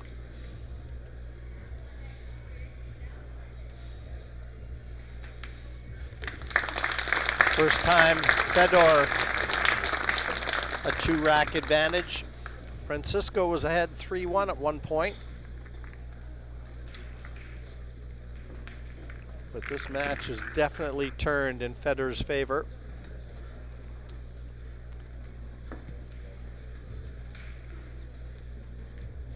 he is, 22-year-old. Already a 9-ball world champion. That's already on his CV, on his resume. And what a second semi-final we've got for you.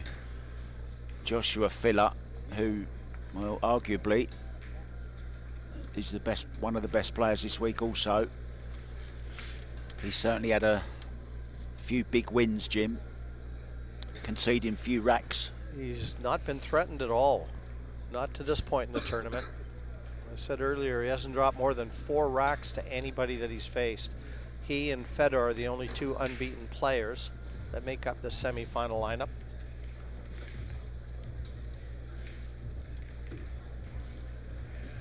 And I wouldn't want to bet that one of those won't be the eventual champion. Whoever, out of the last 4 remaining, whoever hoists the hardware is going to be a very deserving winner. Wow, look at this. 2 balls in the side.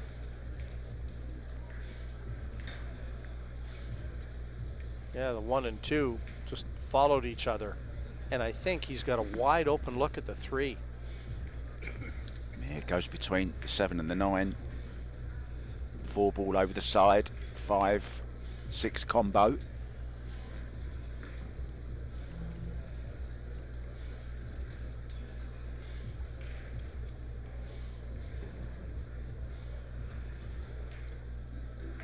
Could even leave himself an angle to disturb the 5. Not that he has to, Jim. Would you be satisfied with that combo? I think if he gets there, he would be.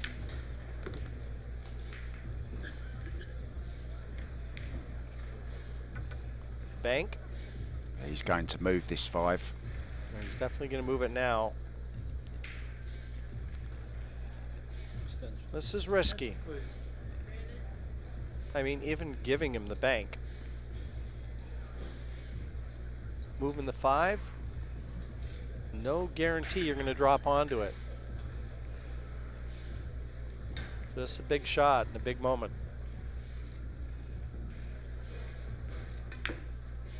No. Never got close to it. Oh, look at that. And he really wasn't on the 5 either. Mind you, it wouldn't have been the same had he made the 4. He knew what the risks were there, and he felt it worth it. Tapping the table again. Acknowledging his luck.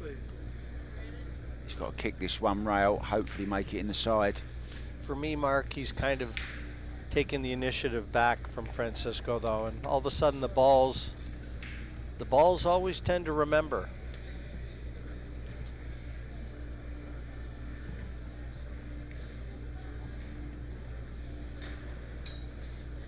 Got very excited Christina to catch, just walked up behind us in the booth. I'm sure she'll be very, very nervous.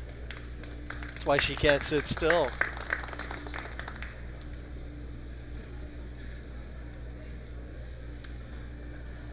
A good hit, that one from Francisco, and getting it safe. He'll be happy. Christina, are you as nervous as we think you are? Hello guys. Yeah, I'm pretty nervous and excited because I can't really do much than just watch. So. Like being a passenger in the car, Christina, can be it's actually more nerve-wracking, isn't it? Watching some, you'd rather be out there playing because you've got the controls in your hand. Yeah, absolutely. Well, I'll let you do your job. I'll be commentating the next match. See you later, guys. Thanks, Christina, and you know, enjoy this semi-final. You know we are. Good shot from Fedor there, the escape. Now thrown back over to Francisco.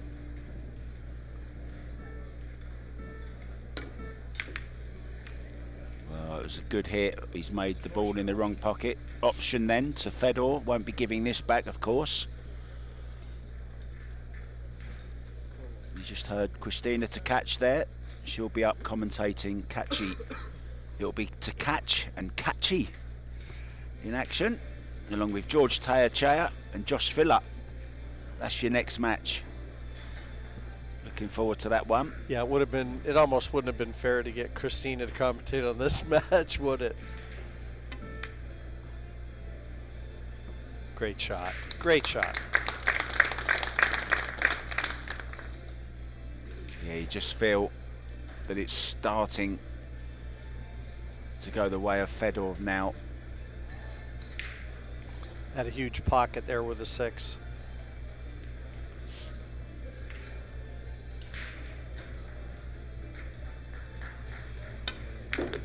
By no means played his best game, Jim.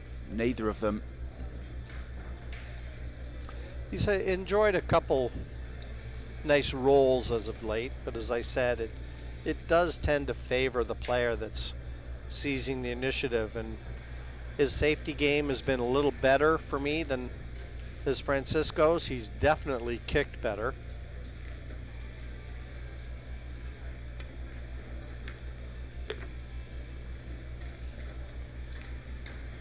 Moments away from a 3-rack lead, and he will only require 3 more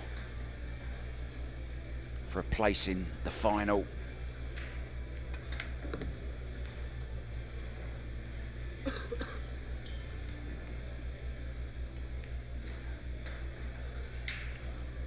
No excuses, but I'm sure Francisco doesn't feel 100%.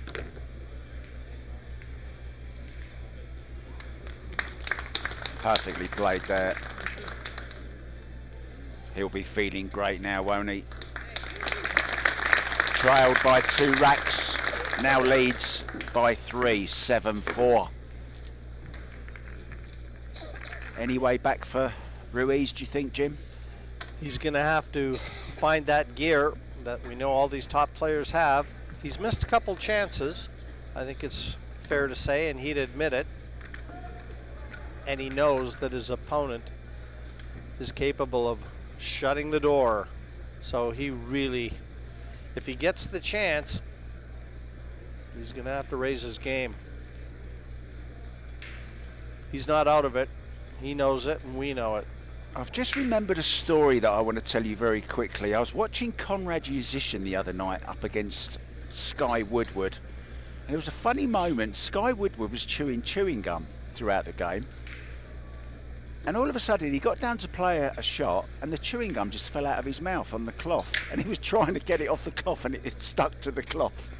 I just wanted to tell you that. I don't know why. Back to the pool.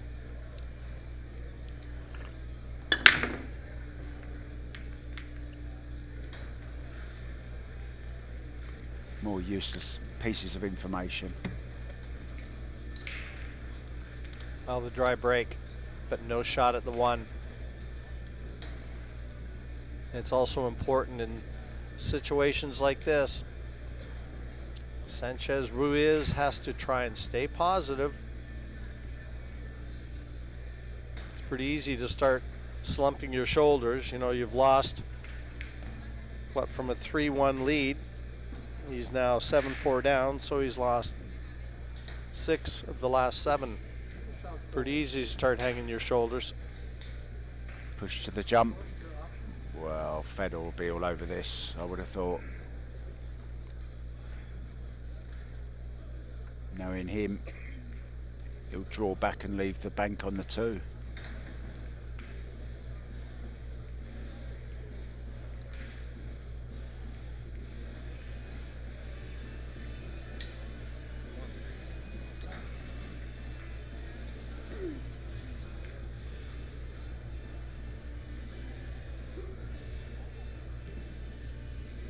Little bit of a swivel of the hips. Shimmy, a shimmy shake.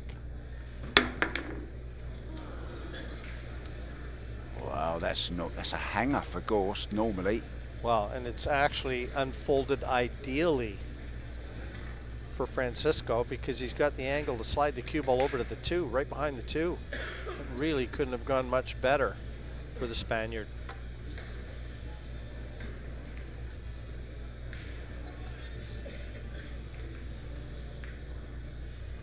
Yeah, 3 ball though, Jim. Look, what does he do with a 3? He's got an option of a 3-8 combination, or if he can get that cue ball into the right location of the table from the 2, a possible bank shot on the 3. But I just feel that he's in a situation now, if he's going to wrest momentum back, he's got to come with something special.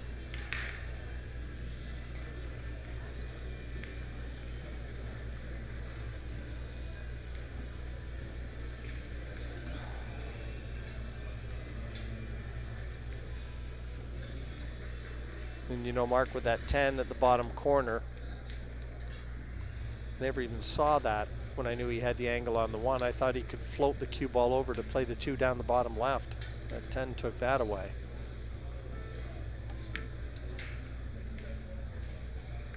Oh, clever shot.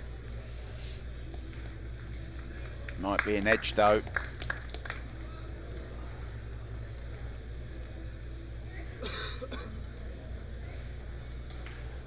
These are the little battles. If you remember the early racks that we were watching, it seemed like Fedor was always that one step ahead, and Sanchez Ruiz always came out of it unscathed.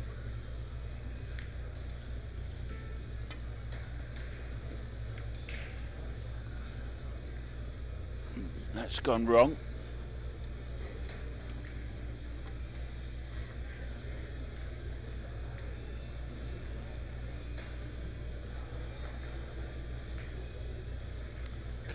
Having a good look at that 3-8 combo. I was going to say, could just nudge into the 9 here, or just can draw past it even better.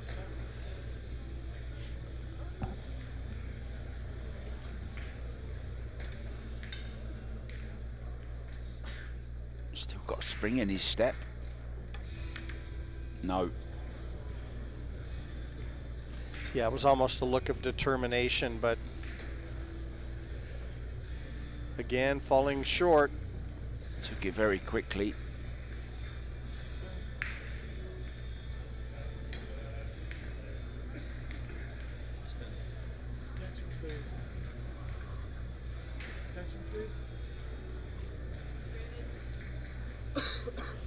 Extension granted. Buys himself a bit more time. Yeah, we've got Angela Williams on the shot clock.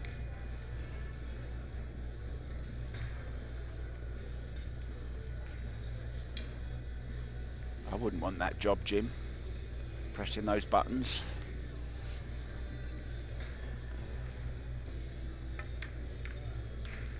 Well. He knew he had to take the 3 away from the cushion to make the 8. Just didn't quite cut it enough. Well, that's a let off. And if I'm keeping score at home, mark that one down. That might be the opportunity that Francisco has been waiting for, and a chance for him to get another rack and see if he can't string a few together.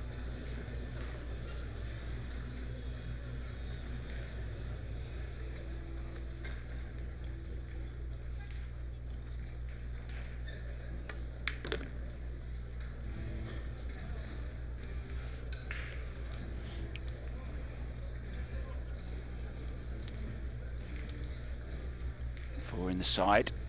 Little draw shot for the 5. You think this one's done and dusted, Jim? It has to be, for him to have any chance.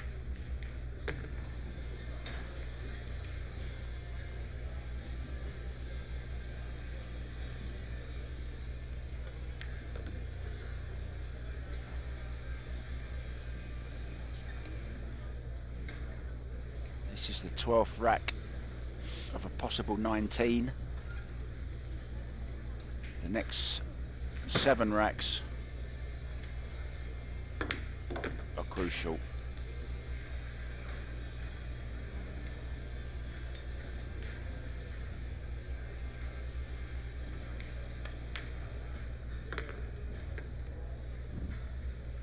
Yeah, when he's in the balls, he looks okay. These little safety battles that are the difference at the moment. Well, it's been a while since he's bothered the scorekeeper, but he pulls one back, 7-5. And Mark, I'm curious to see if he moves where he's been breaking from. Well, we're going to find out, not just yet. We're going to nip out very quickly, but we'll be back with the next rack very soon.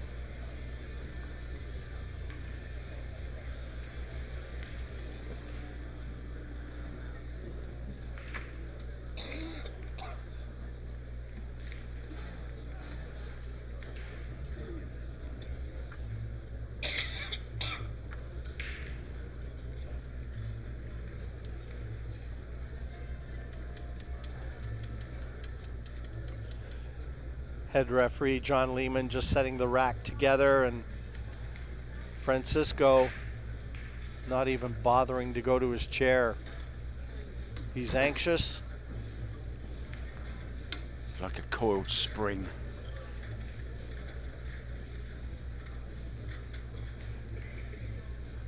He's not changing the position, Jim. He's staying with that break, trying to make the one ball in the side pocket.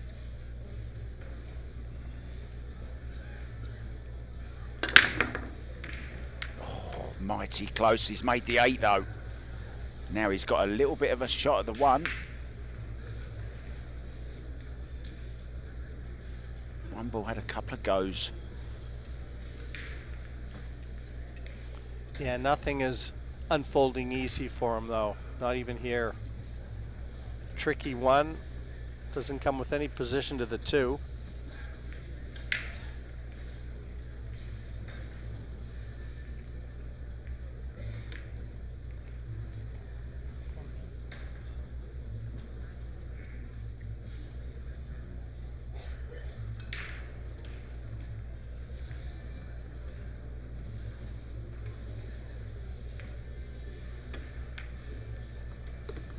Shot. Oh, what a try. Just a little clip on the 9. What a shot that would have been.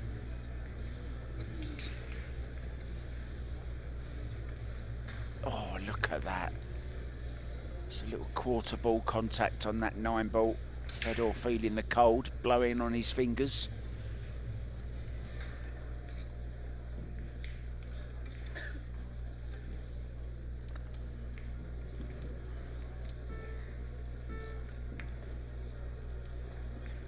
Ruiz looking to put the heat on.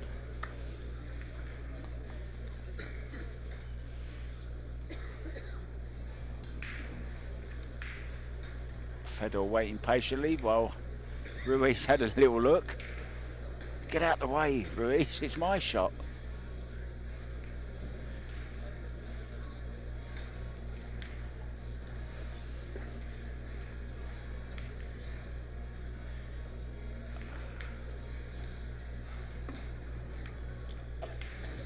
Don't scratch off the back of the 6. He hasn't. He's played a brilliant shot. Fully intended this too. He had to look to see where that cue ball was going to be tracking. He just softly massaged around the edge of the 5, clipped the 2, and what a shot. Yeah, tremendous.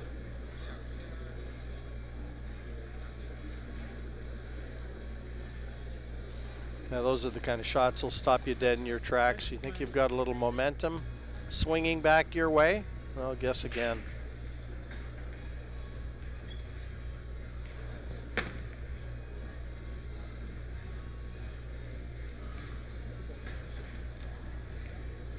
Not the most difficult of hits, getting it safe. That's another story.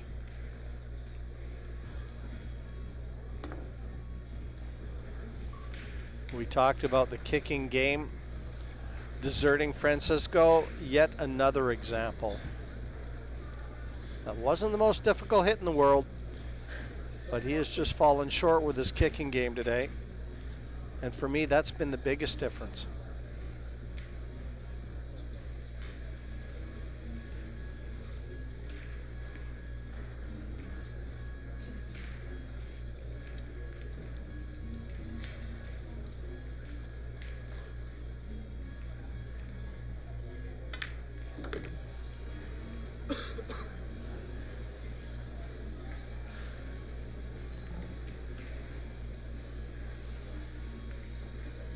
this to go within 2.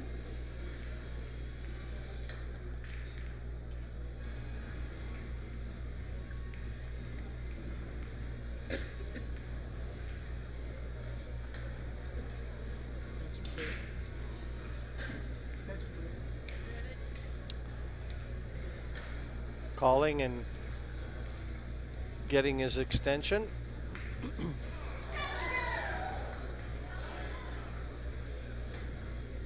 Shrieks of delight from our league players. Now, does the 5 go past the 9 into the side? If it does, that'll be the easiest path for Fedor to take. Won't have to do anything with the white because he's dead straight on this 4, so. Looks like it does, Jim. Stopping the cue ball.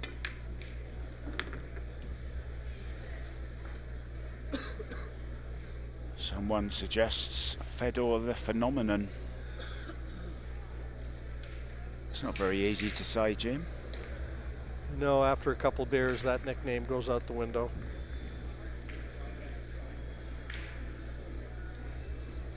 You need something that rolls off your tongue a little and sparks fear into the opposition. Yeah, sorry, Ed Ladawi, we're not going with that one, mate. Keep working on it. We'll call you, don't call us.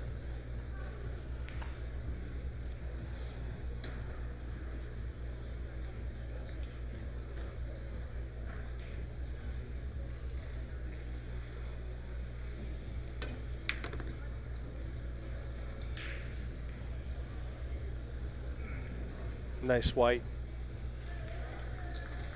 Fedor is after the cheddar. 60,000 on offer.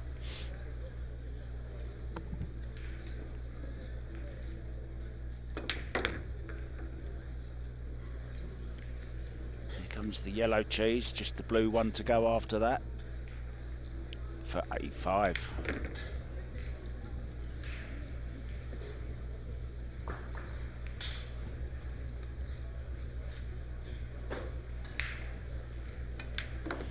And 8-5 it is.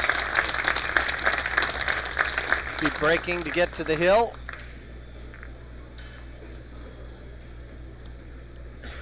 And he's never looked any different than when the match started. His posture in the chair, everything the same.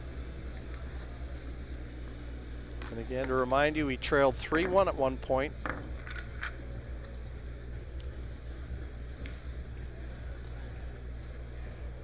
Yeah, you just sort of get the feeling now it's slipping away from the 8 and 9 ball world champion.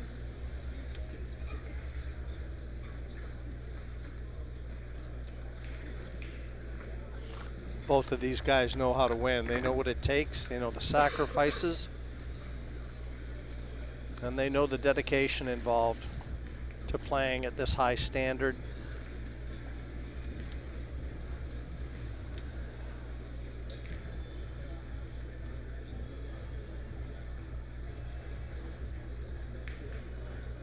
But what an event that CSI and Predator have put together here at the Rio WPA Men's World 10 Ball Championship. 128 players, $250,000 on offer total prize money, and as you mentioned earlier, Mark, lion's share of it, $60,000 to the eventual winner. The loser here is guaranteed $20,000. That goes to the semifinalists, the losing semifinalists, but $40,000 to the runner-up.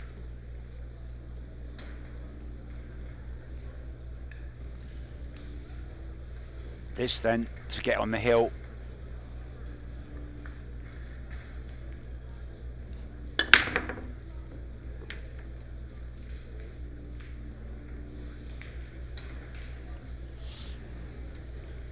Yeah, that body language tells you no clear look at the 1. Would have been fine had the 2 not bumped it.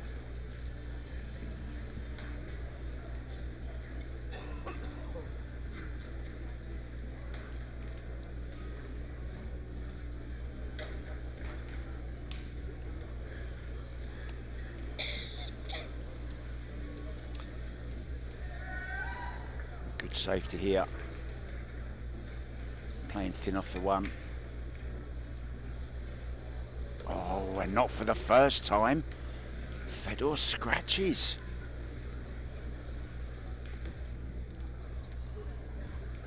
One of the very few mistakes in this regard from Fedor GORST. Just a total misjudgment. It happens sometimes. When was the last time you picked up a cue, Jim? It's a good question. For those of you that don't know Jim White, quarter-finalist he was in the World Snooker Championships back in the 80s. Canadian champion several times. Feels like a lifetime ago. And legendary commentator. How many Mosconis have you done, Jim? That's a good question too, Mark. I don't know. I should have prepared you, shouldn't I, for this? You can't just fire these questions on me without some sort of lead up. I've had a lot of fun. I mean, I've been commentating for over 30 years and then did a lot of professional snooker in the early days as well. So I've really enjoyed myself. Had a lot of fun doing it, met a lot of people, and not many places on this earth you can fire me off to where I don't have friends. And I'm quite proud of that.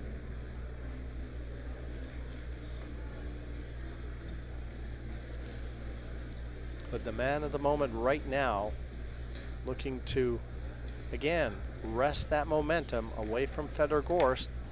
No. Oh. He looks right at him.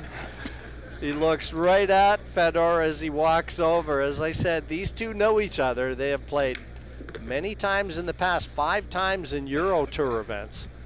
So they're not strangers to each other at all. And you know there's a ton of mutual respect out there.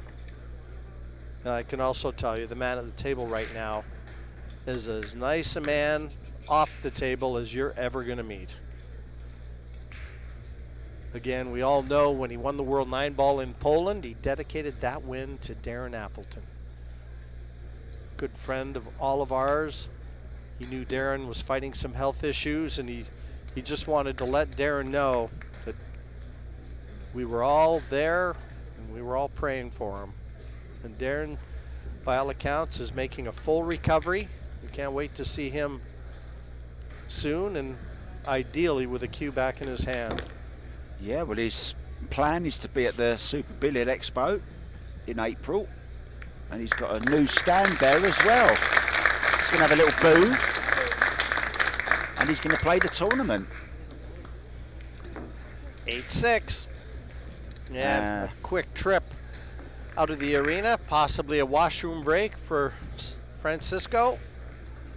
Fedor's going as well. Look, shall we go, Jim? Let's head out as well. Come on, we'll come back when they come back. See you soon.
Great to have you back. And just over 2 hours when this match started out, and as yet, no clear-cut winner. Fedor GORST, 8-6, the lead he currently enjoys.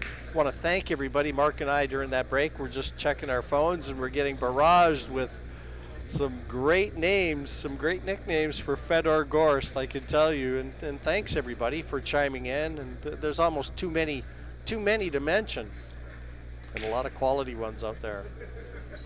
Well, one of our sponsors, Jam Up, one of its owners, Damien Pongpanic, has come back with Fedor the Freight Train. Expect a Jam Up t-shirt with that on sometime in the near future. Jam Up, of course, one of our many sponsors. The reason why we're here, Jim, it doesn't happen without them. Seaburts.com, of course, as well. Rums of Puerto Rico. I could do with a little bit of rum now just to warm the cockles. Never mind, it's freezing in where we are. Get them to send up a couple of those Jam Up jumpers. That's what we need.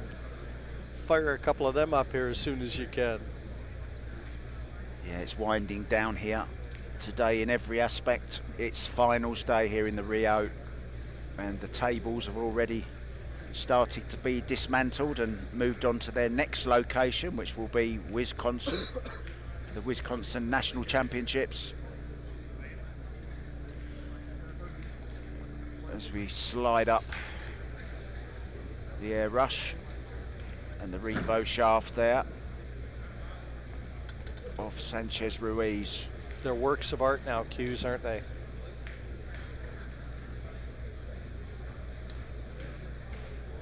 Yeah, and 3 out of the 4 finalists are all using carbon fibre. Josh Filler switched recently. And there was lots of discussions and, you know, rumours flying around that Predator had actually forced him into playing with carbon fibre, but it's not true. Filler's decided to stay out of the argument, but that they're adamant that it was Joshua's choice, and it seems to be working because, as you said earlier, Jim, he's the one that's lost the least racks here. Well, Fedor went out to grab a croissant. He came back in. I said 2 hours this match has been underway, and don't know if he had a big breakfast this morning. He never liked to eat too much before a big match, but a little nippish. So I guess he's expecting to be here for a while yet.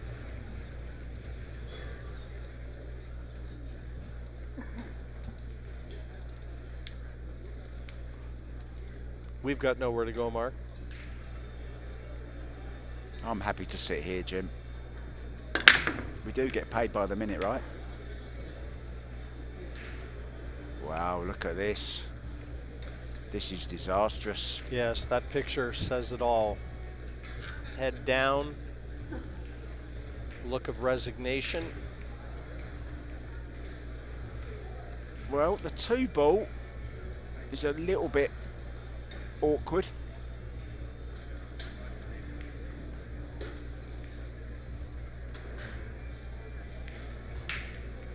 Yeah, he might even be looking where he can take that cue ball to be able to get a little aggressive with the safety options.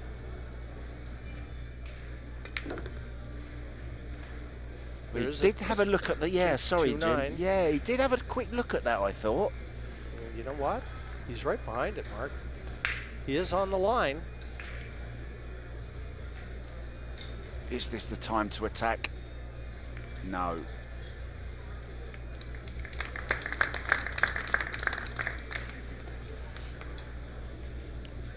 Should be a relatively easy, straightforward 1-rail kick, but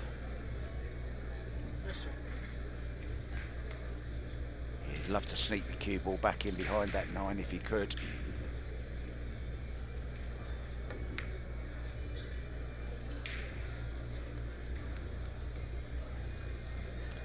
He's got a snick at the 2. He's cueing right over the 3.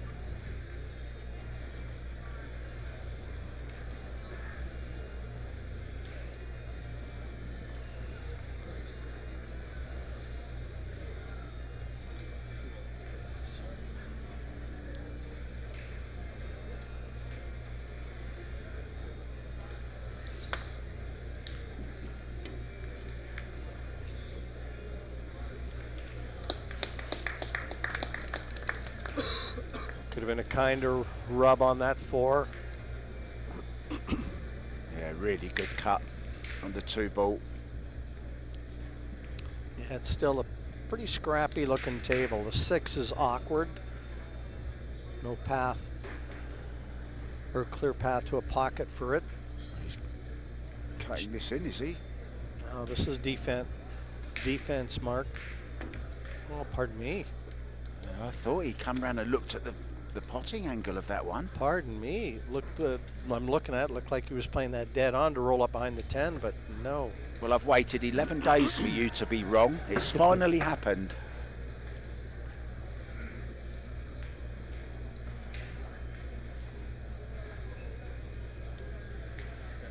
Attention, please.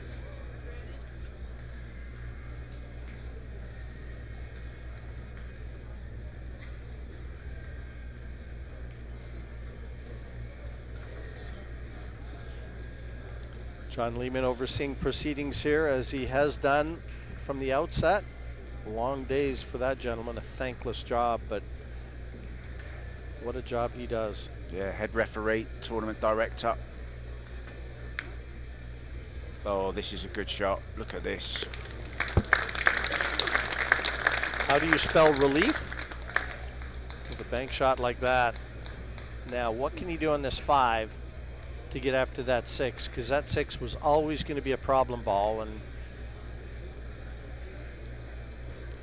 going to have to come with a little Fedor magic. It's got an angle on the 5. I was going to say, can he get through that gap? If he can, it'll be a miracle. He almost did. He tried to. He tried to get right through there and get behind that 6. He's going to bank the 6 as well. It'd be a rack-winning shot if he gets it. And Sanchez Ruiz knows it.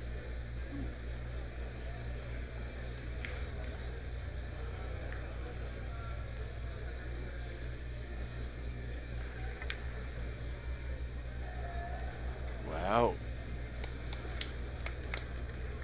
The dream is still alive of holding those 3 titles.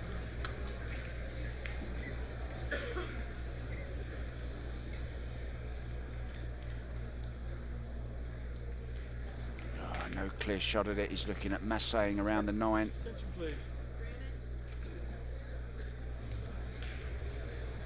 Yeah, worth a look from that side.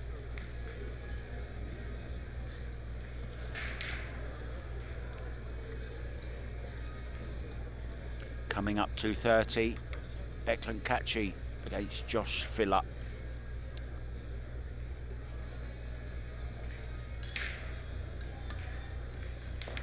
Oh, good hit. Crowd acknowledging a great kick. Affords him the opportunity. Sorry, Mark. No, I was just going to say, will he take this bank on? Risky. I don't think so. Get behind that 10 though, he needs it to run. It is going to run, this is perfect. All of a sudden, Francisco Sanchez Ruiz, favourite to win this rack. Fedor needs to come with a good jump again. We started with a great bank on a 2-ball earlier on in this match, I remember. He'd love to make this 7.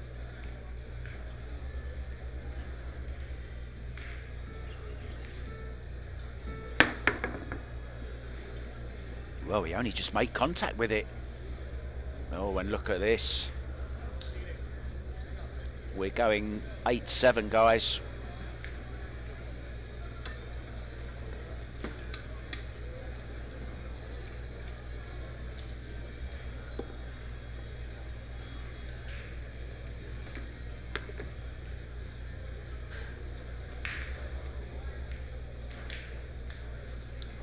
Ruiz refusing to relinquish this semi-final.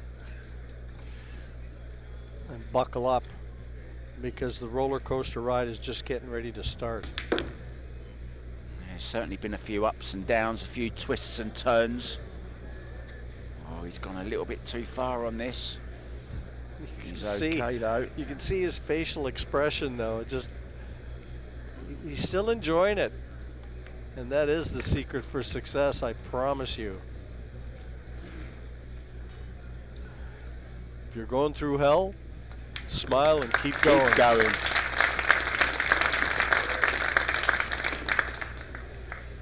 Crowd being treated to a great battle at the end of the day. It might not be a classic, Jim, but it's interesting. Yeah, it's had a lot of twists and turns, and we've seen another one. I mean, they're champions and in form with the best players right now on planet Earth, and how we are being treated front and center to be able to watch them. Fedor GORST, well, his career just starting to unfold and blossom. And little doubt that he's going to have a multitude of world titles on his resume when he decides to call it a day. Yeah, he won world title a lot quicker than Ruiz did. 31 years old, Ruiz, and he never really came to real fruition until he won that Derby City 9-ball, and that was the launch pad, the springboard for that amazing year that he had, which saw him voted Player of the Year. But once again, the break, proving his nemesis. He changed sides that time too. Went over to the other side.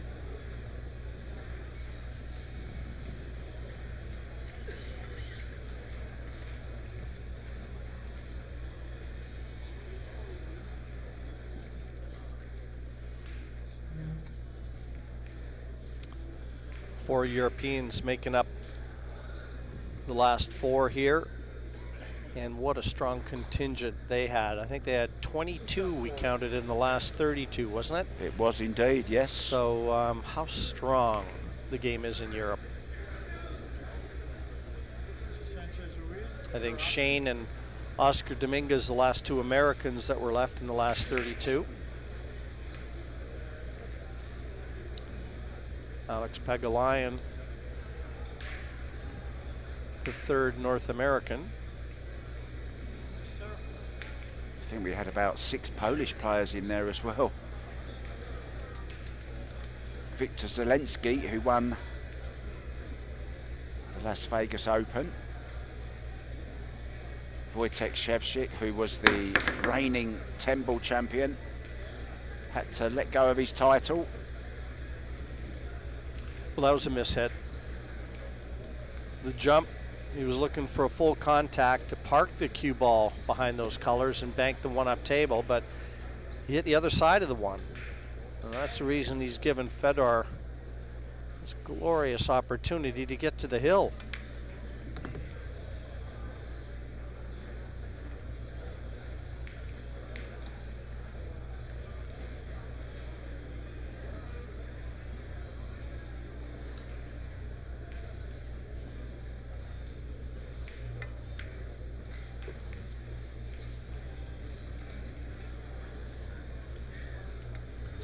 Fedor dismantled Dennis Grabe in the quarters last night, 10-3, and Francisco had a much tougher go with Aloysius Yap, 10-8, the final score there.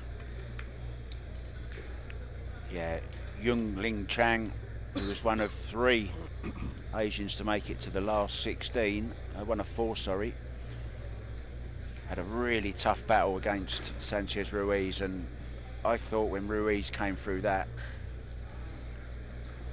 he was going to make it all the way, but there's a certain Fedor GORST that popped up in the semi-final.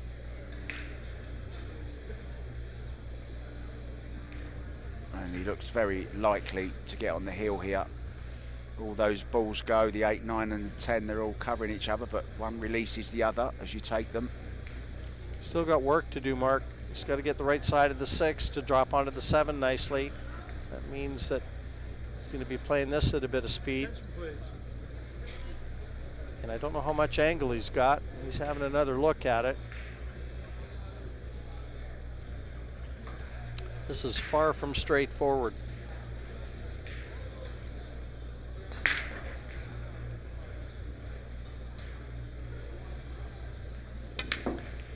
There you go. Wow. He I just never cannot left. believe that. He never left himself the right angle on that 5 to get onto the 6, and he had to play it at speed.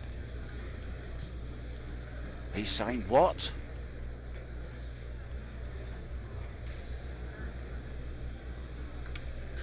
Well, I think he hit that so hard. It looked like to me like the 5 ball jumped and it was in the air when it got to the pocket.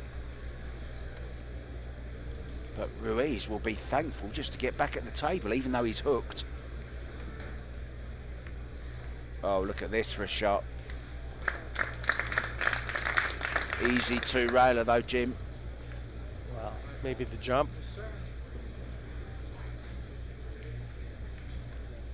But you know, it was a pretty nice roll that Fedor got after missing that 5 too.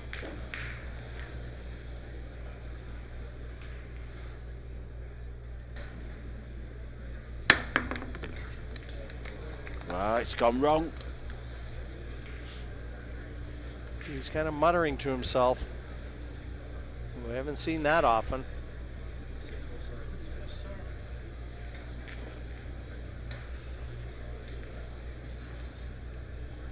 Six ball in the side.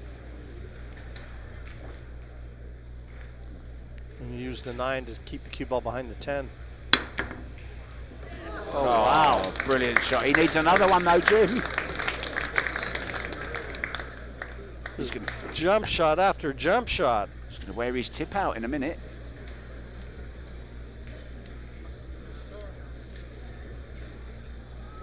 Super accurate. What a great shot. To think that he missed that 5 in the side with an open shot and then jumps and makes it.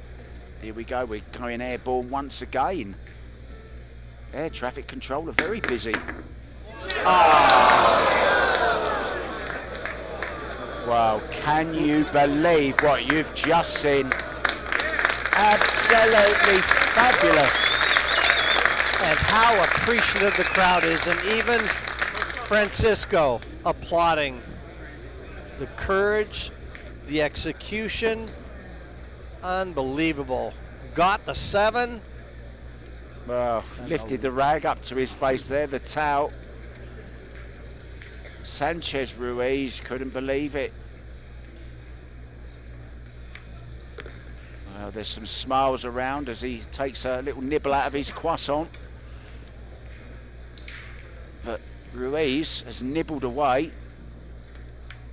at his lead, and we're going to be now level. It's a race to 2 for a place in this year's final.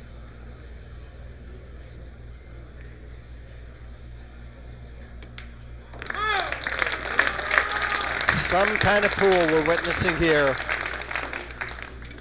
Well, the dream still alive. That triple, the elusive triple. But what a absolute clinic in jumping there, Jim. Francisco quickly over to the water machine just to fill that cut up again, but Oh, he's having a banana, look. had the croissant, now the banana.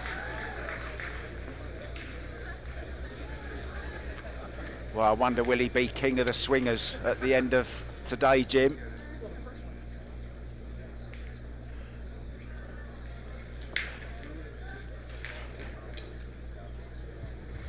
That's pretty good.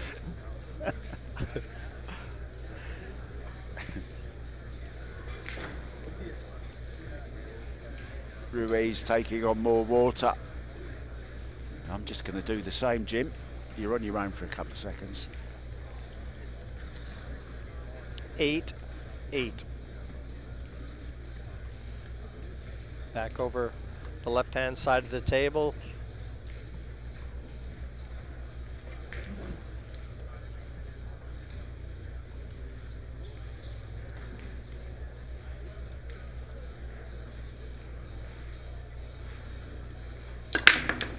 And now, Mark, how big is the break now? everything magnified at this point. No ball down, but no shot on the one for Fedor. Shot ball. Just hasn't made them consistently, has he? Goes without saying we're at the business end of this match, and now everything's under the magnifying glass. Everything we've seen, logged, but these are the ones that are going to reward the eventual winner.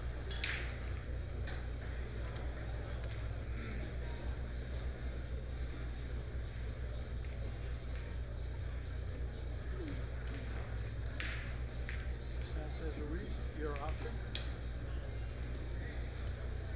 Just giving him a little tempter.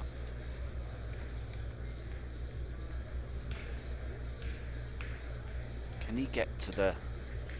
Can he get the straight on the one ball? If he can send the one up and down and the cue ball over behind the four, but I'm not sure he can hit enough of it. Might have to come thin. Let's give it back.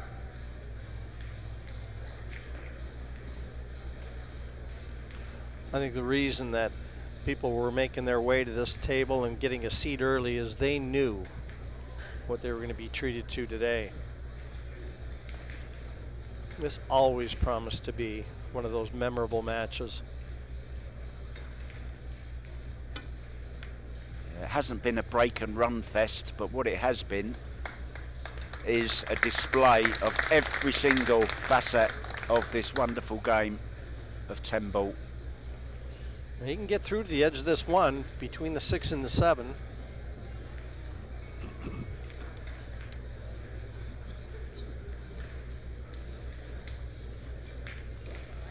Extension, please. Oh, he's jumping again. It's Ruiz's turn to bring out Shorty. Well, it looked like he could get through. Mark, maybe he's got to go over the edge of the 6.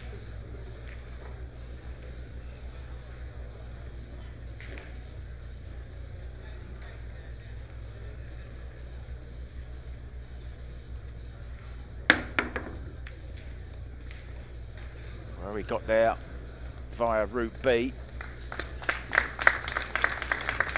Yeah, you can see him walking back to the chair, though. He knows, as does everyone in attendance here, how well Fedor jumps. And from what we've just seen, this one's pretty straightforward and a chance to make that one on the side. Yeah, wants to hold the cue ball off the 8 maybe.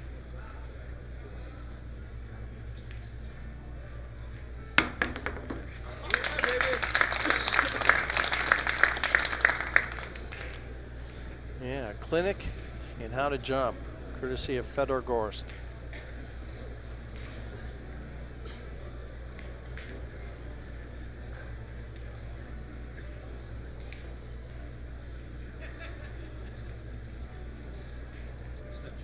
Extension, please.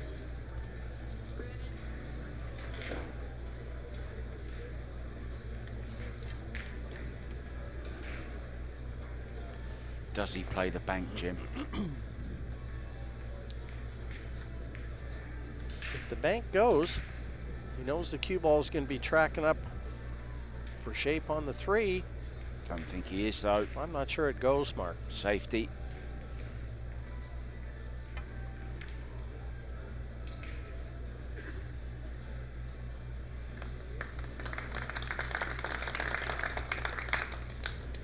Both players from opposite ends having a look at how that one finished.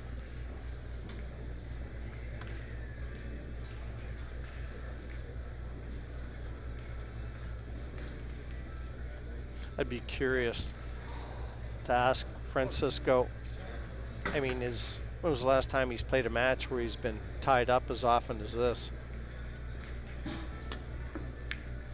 Oh, good shot. Absolutely perfect.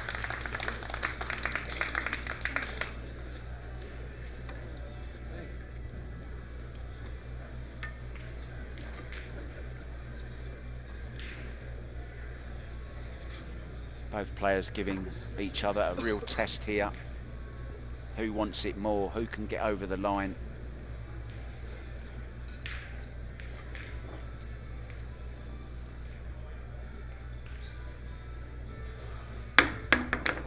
Oh, no. Yeah, he knows where that 2-ball's tracking. And he had the fans cheering for him. They wanted to see another awesome shot, courtesy of Fedor GORST, but as soon as it didn't go in, he dropped that cue because he knew that 2 was tracking right up to the corner. 3, 4, 5, everything's there. What a chance now to get on the hill first. Who would have thought that? 7-4. Weathered the storm though, didn't he?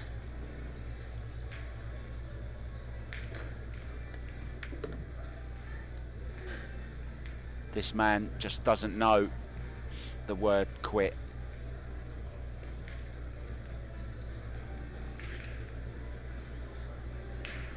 Oh, if he can get through this.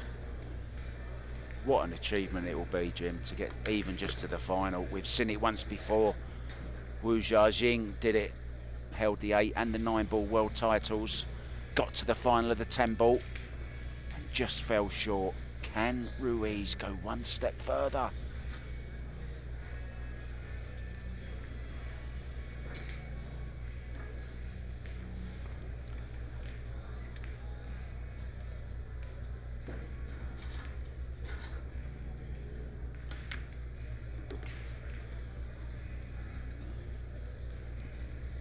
Oh, he's looking perfect.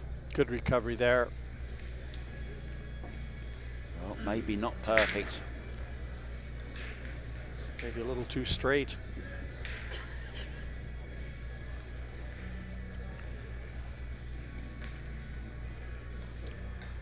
Has it slipped away from Fedor? Oh,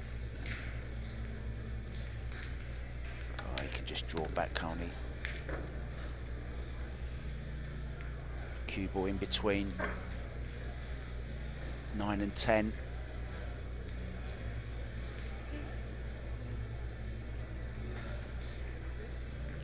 Back to somewhere where it is now will be okay.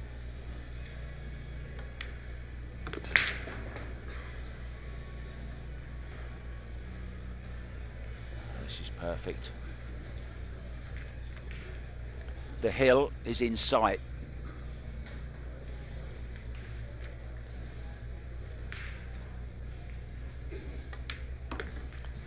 You know where that term originated? No, I don't. I've always been interested to know, actually. You've come to the right place. It's a war term, taking high ground, giving you an advantage. And the hill arrives for Francisco Sanchez Ruiz. 9-8. It's been a while since he's been in front, but he's there now. Well, it's been some battle, Jim.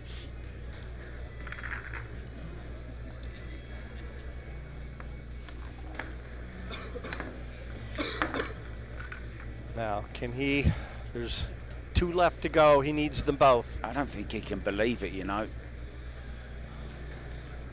He hasn't been in the blink of an eye, but he was in control of this. And then when he made them first 2 jump shots, you're thinking, what can possibly go wrong? And then played another great jump shot on the 7 and scratched in the corner. 2.5 hours. We've been treated some quality pool. And wouldn't it be irony if he can make a ball on the break here, which he hasn't done very often, and get a decent layout and run the rack out. Back to the other end of the table. And for the last time, the break cue in hand. Well, last time in this match.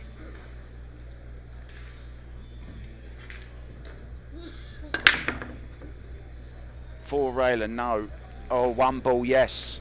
Shot on the 2, no.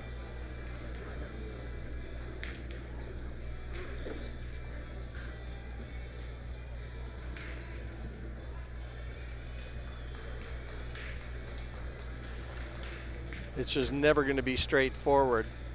That's not following the script.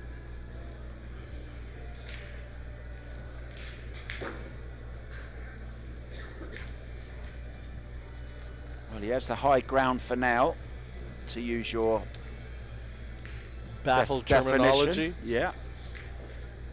Will they both be on level ground? Wouldn't surprise me if this went all the way, Jim.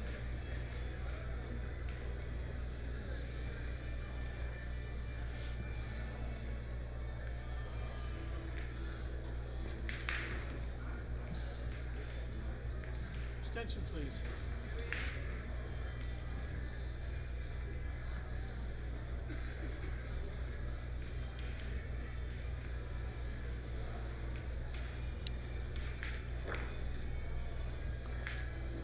What can FSR conjure up here to make life difficult for Fedor GORST?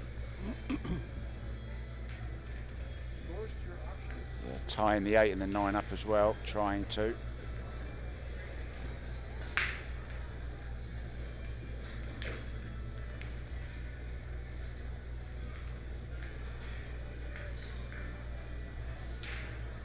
Got 60 seconds to think about it.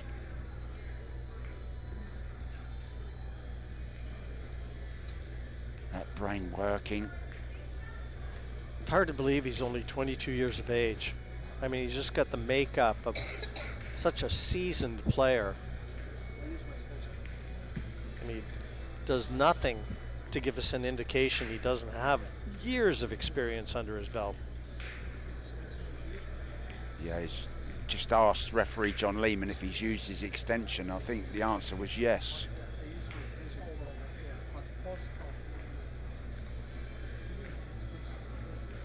Well, Francisco just talking to John, and I don't know if there's an issue with the shot clock or if he's asked him to pause it.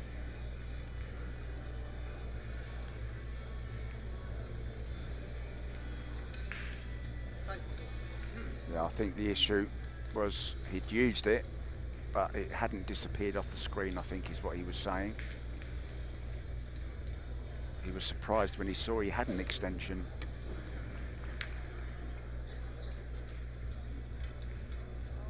Needs cover behind the 6 ball and gets it.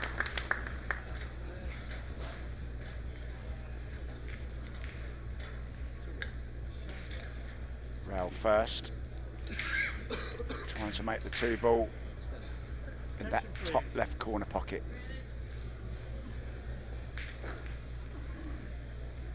Doing his measurements.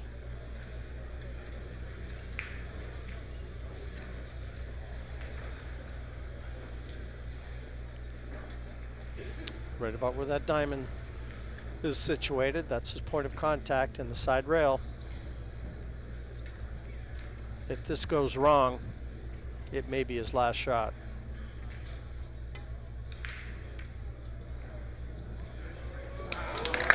But if it goes right, mark that one down. It's a clever shot as well, because look, Jim, if that hung up, look where the cue ball was. Clear shot at the 3.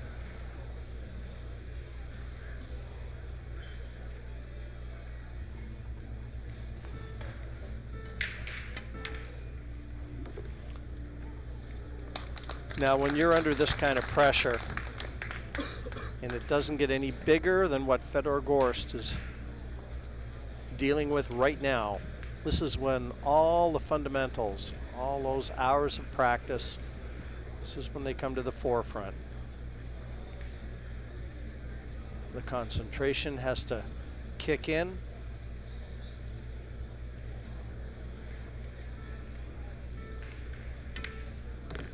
Yeah, both players now use their extension. Oh, just scraping by. Never looked like he was in doubt getting that cue ball past the 7, did he?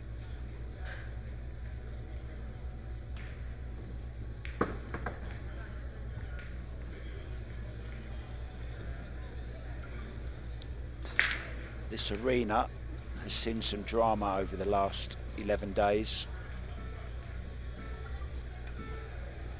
We have 2 matches to come after this one.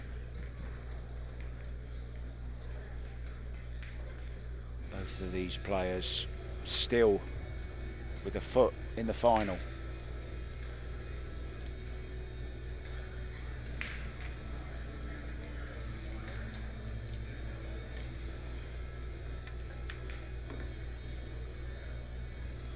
Ensuring to leave the right angle on the 7. This 8 passes the 9 into the corner.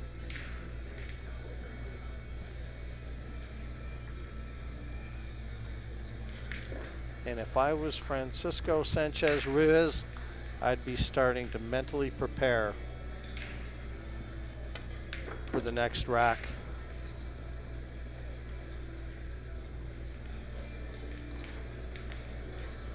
A little bit further. Might just flick off the 9 ball here.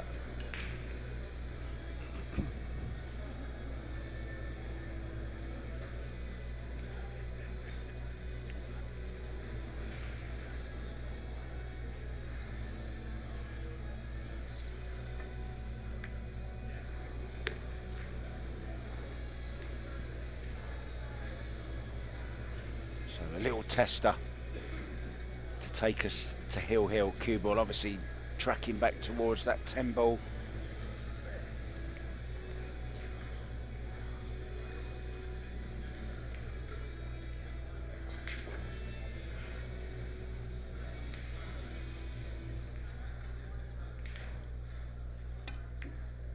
It's in.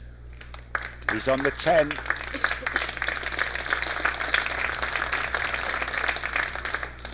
Big round of applause, and I'm sure both of them are going to get a standing ovation when they fist bump before the final rack. We said a possible 19, Jim. We're going to see them all. Yes, we are. One for the ages. 9-9. And the biggest break Fedor GORST will hit. And they are enjoying it. Like I said, these two very familiar with each other. The crowd have been treated as have we and as have you. You can't even say everyone's got their money's worth, Jim, because it's free. And so will the next semi-final be at 2:30. Well, what a time for a tailor-made break from Fedor GORST. Sorry, 2 p.m. I should say. 2 p.m. guys, not 2:30. 2 p.m. You don't want to miss a ball of that. Well, I don't know about you, Jim, but I'm nervous in the booth here. We've lived every single shot with these two guys today and over the week, and it all comes down to one rack. Deep breath from Fedor GORST.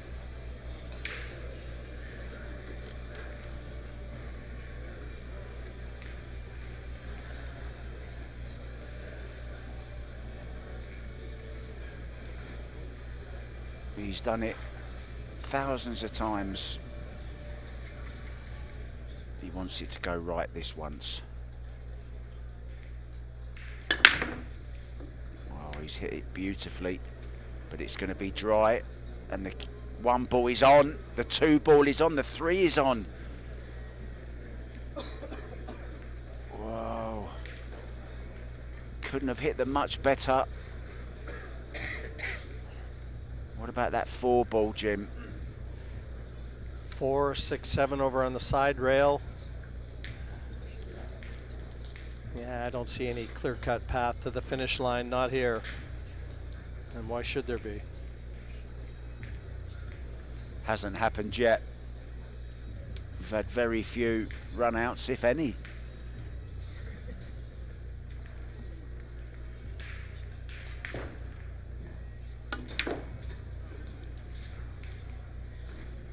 Well, this is on, and he can open things up here if he's feeling brave. Well, he's not going to have a lot of choice. I'm going at this 2. It's definitely going to move the 4. I don't know whether it's going to develop anything else. 3 waiting over the side.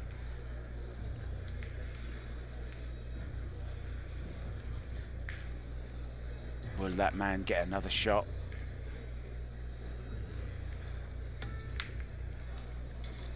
Wow.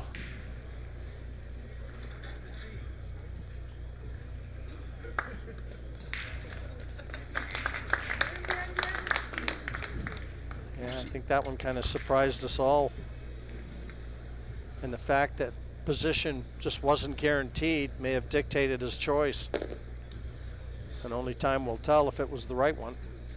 Once again, it's the jump cue. Extension, please.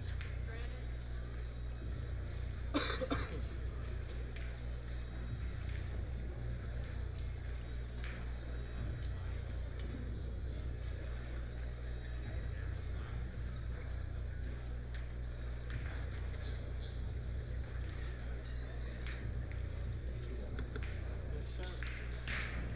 Sending the cue ball round 2 rails. Cue ball over behind the 8. Well,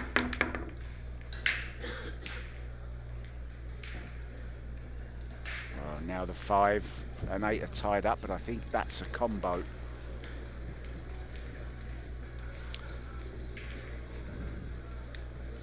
Well, the initiative, without a doubt, to Francisco for the moment. Fedor knows it.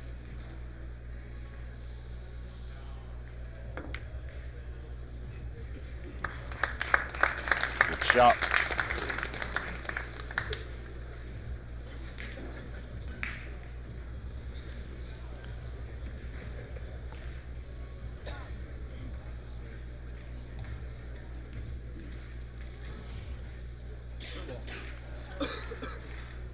One rail kick to the 2 then.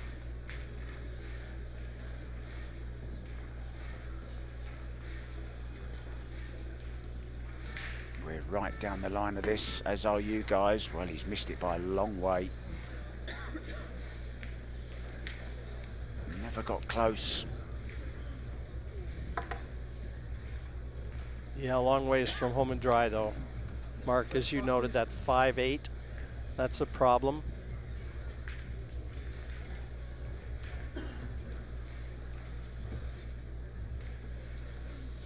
But I know one thing, if you gave them their choice right now, they'd rather be shooting than in their chair.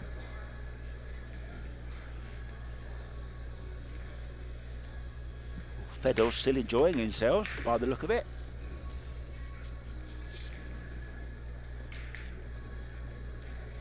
Now what's the plan for the 5, Francisco? Because you can leave yourself a good angle on this 4.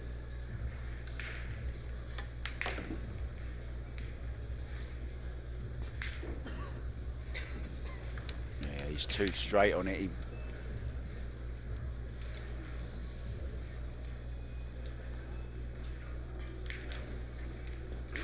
He wants to draw it, but he doesn't want to. Can he stun across twice, Jim? Extension, please. Back and forth. Looking at the billiard, possible billiard from the 5 to the 8. In behind the 6-7 here, I think he's playing. That's what he was queuing up to. Hold the cue ball behind the 6 and the 7.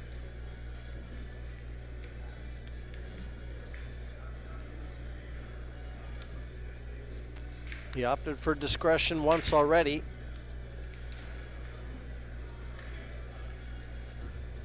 He's guaranteed to get behind that 6-7.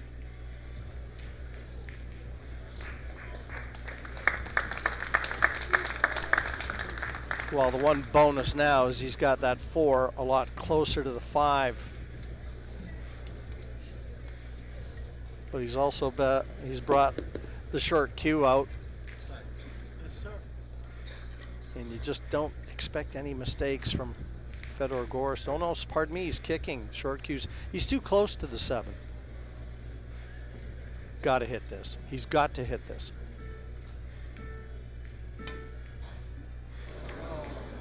Well, he hasn't. Well, look at the 9-10. Look at the 9-10.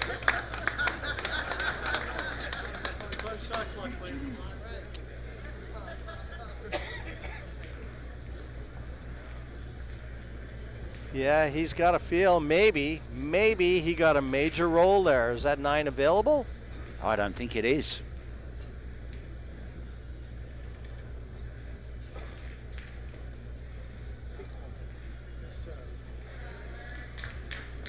He's playing safe here. Calling the 6 just in case. Keeping the heat on Fedor.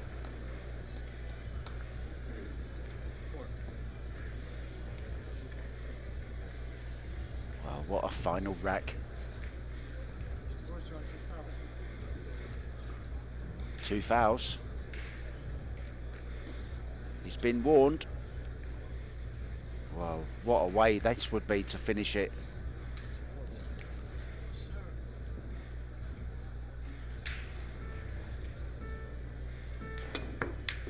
Oh, good hit. And Look at this! He's going to foul. Unbelievable. It's all over. Unbelievable. It's all over. What a sad way for the match to end on 3 fouls. Can you believe it? Oh dear, oh dear. And the dream lives on, Mark. The dream of holding all 3 world titles as Francisco Sanchez Ruiz through to the final. He will be back at 5:30 p.m. today. Next up, 2 o'clock, Ekmankachi versus Joshua Villa. What a fantastic semi-final. What a sad ending. We'll be back with the second semi-final. Jim White, thank you so much. I've been Mark White. I'll leave the other guys to finish off today. Thank you very much for watching. See you soon.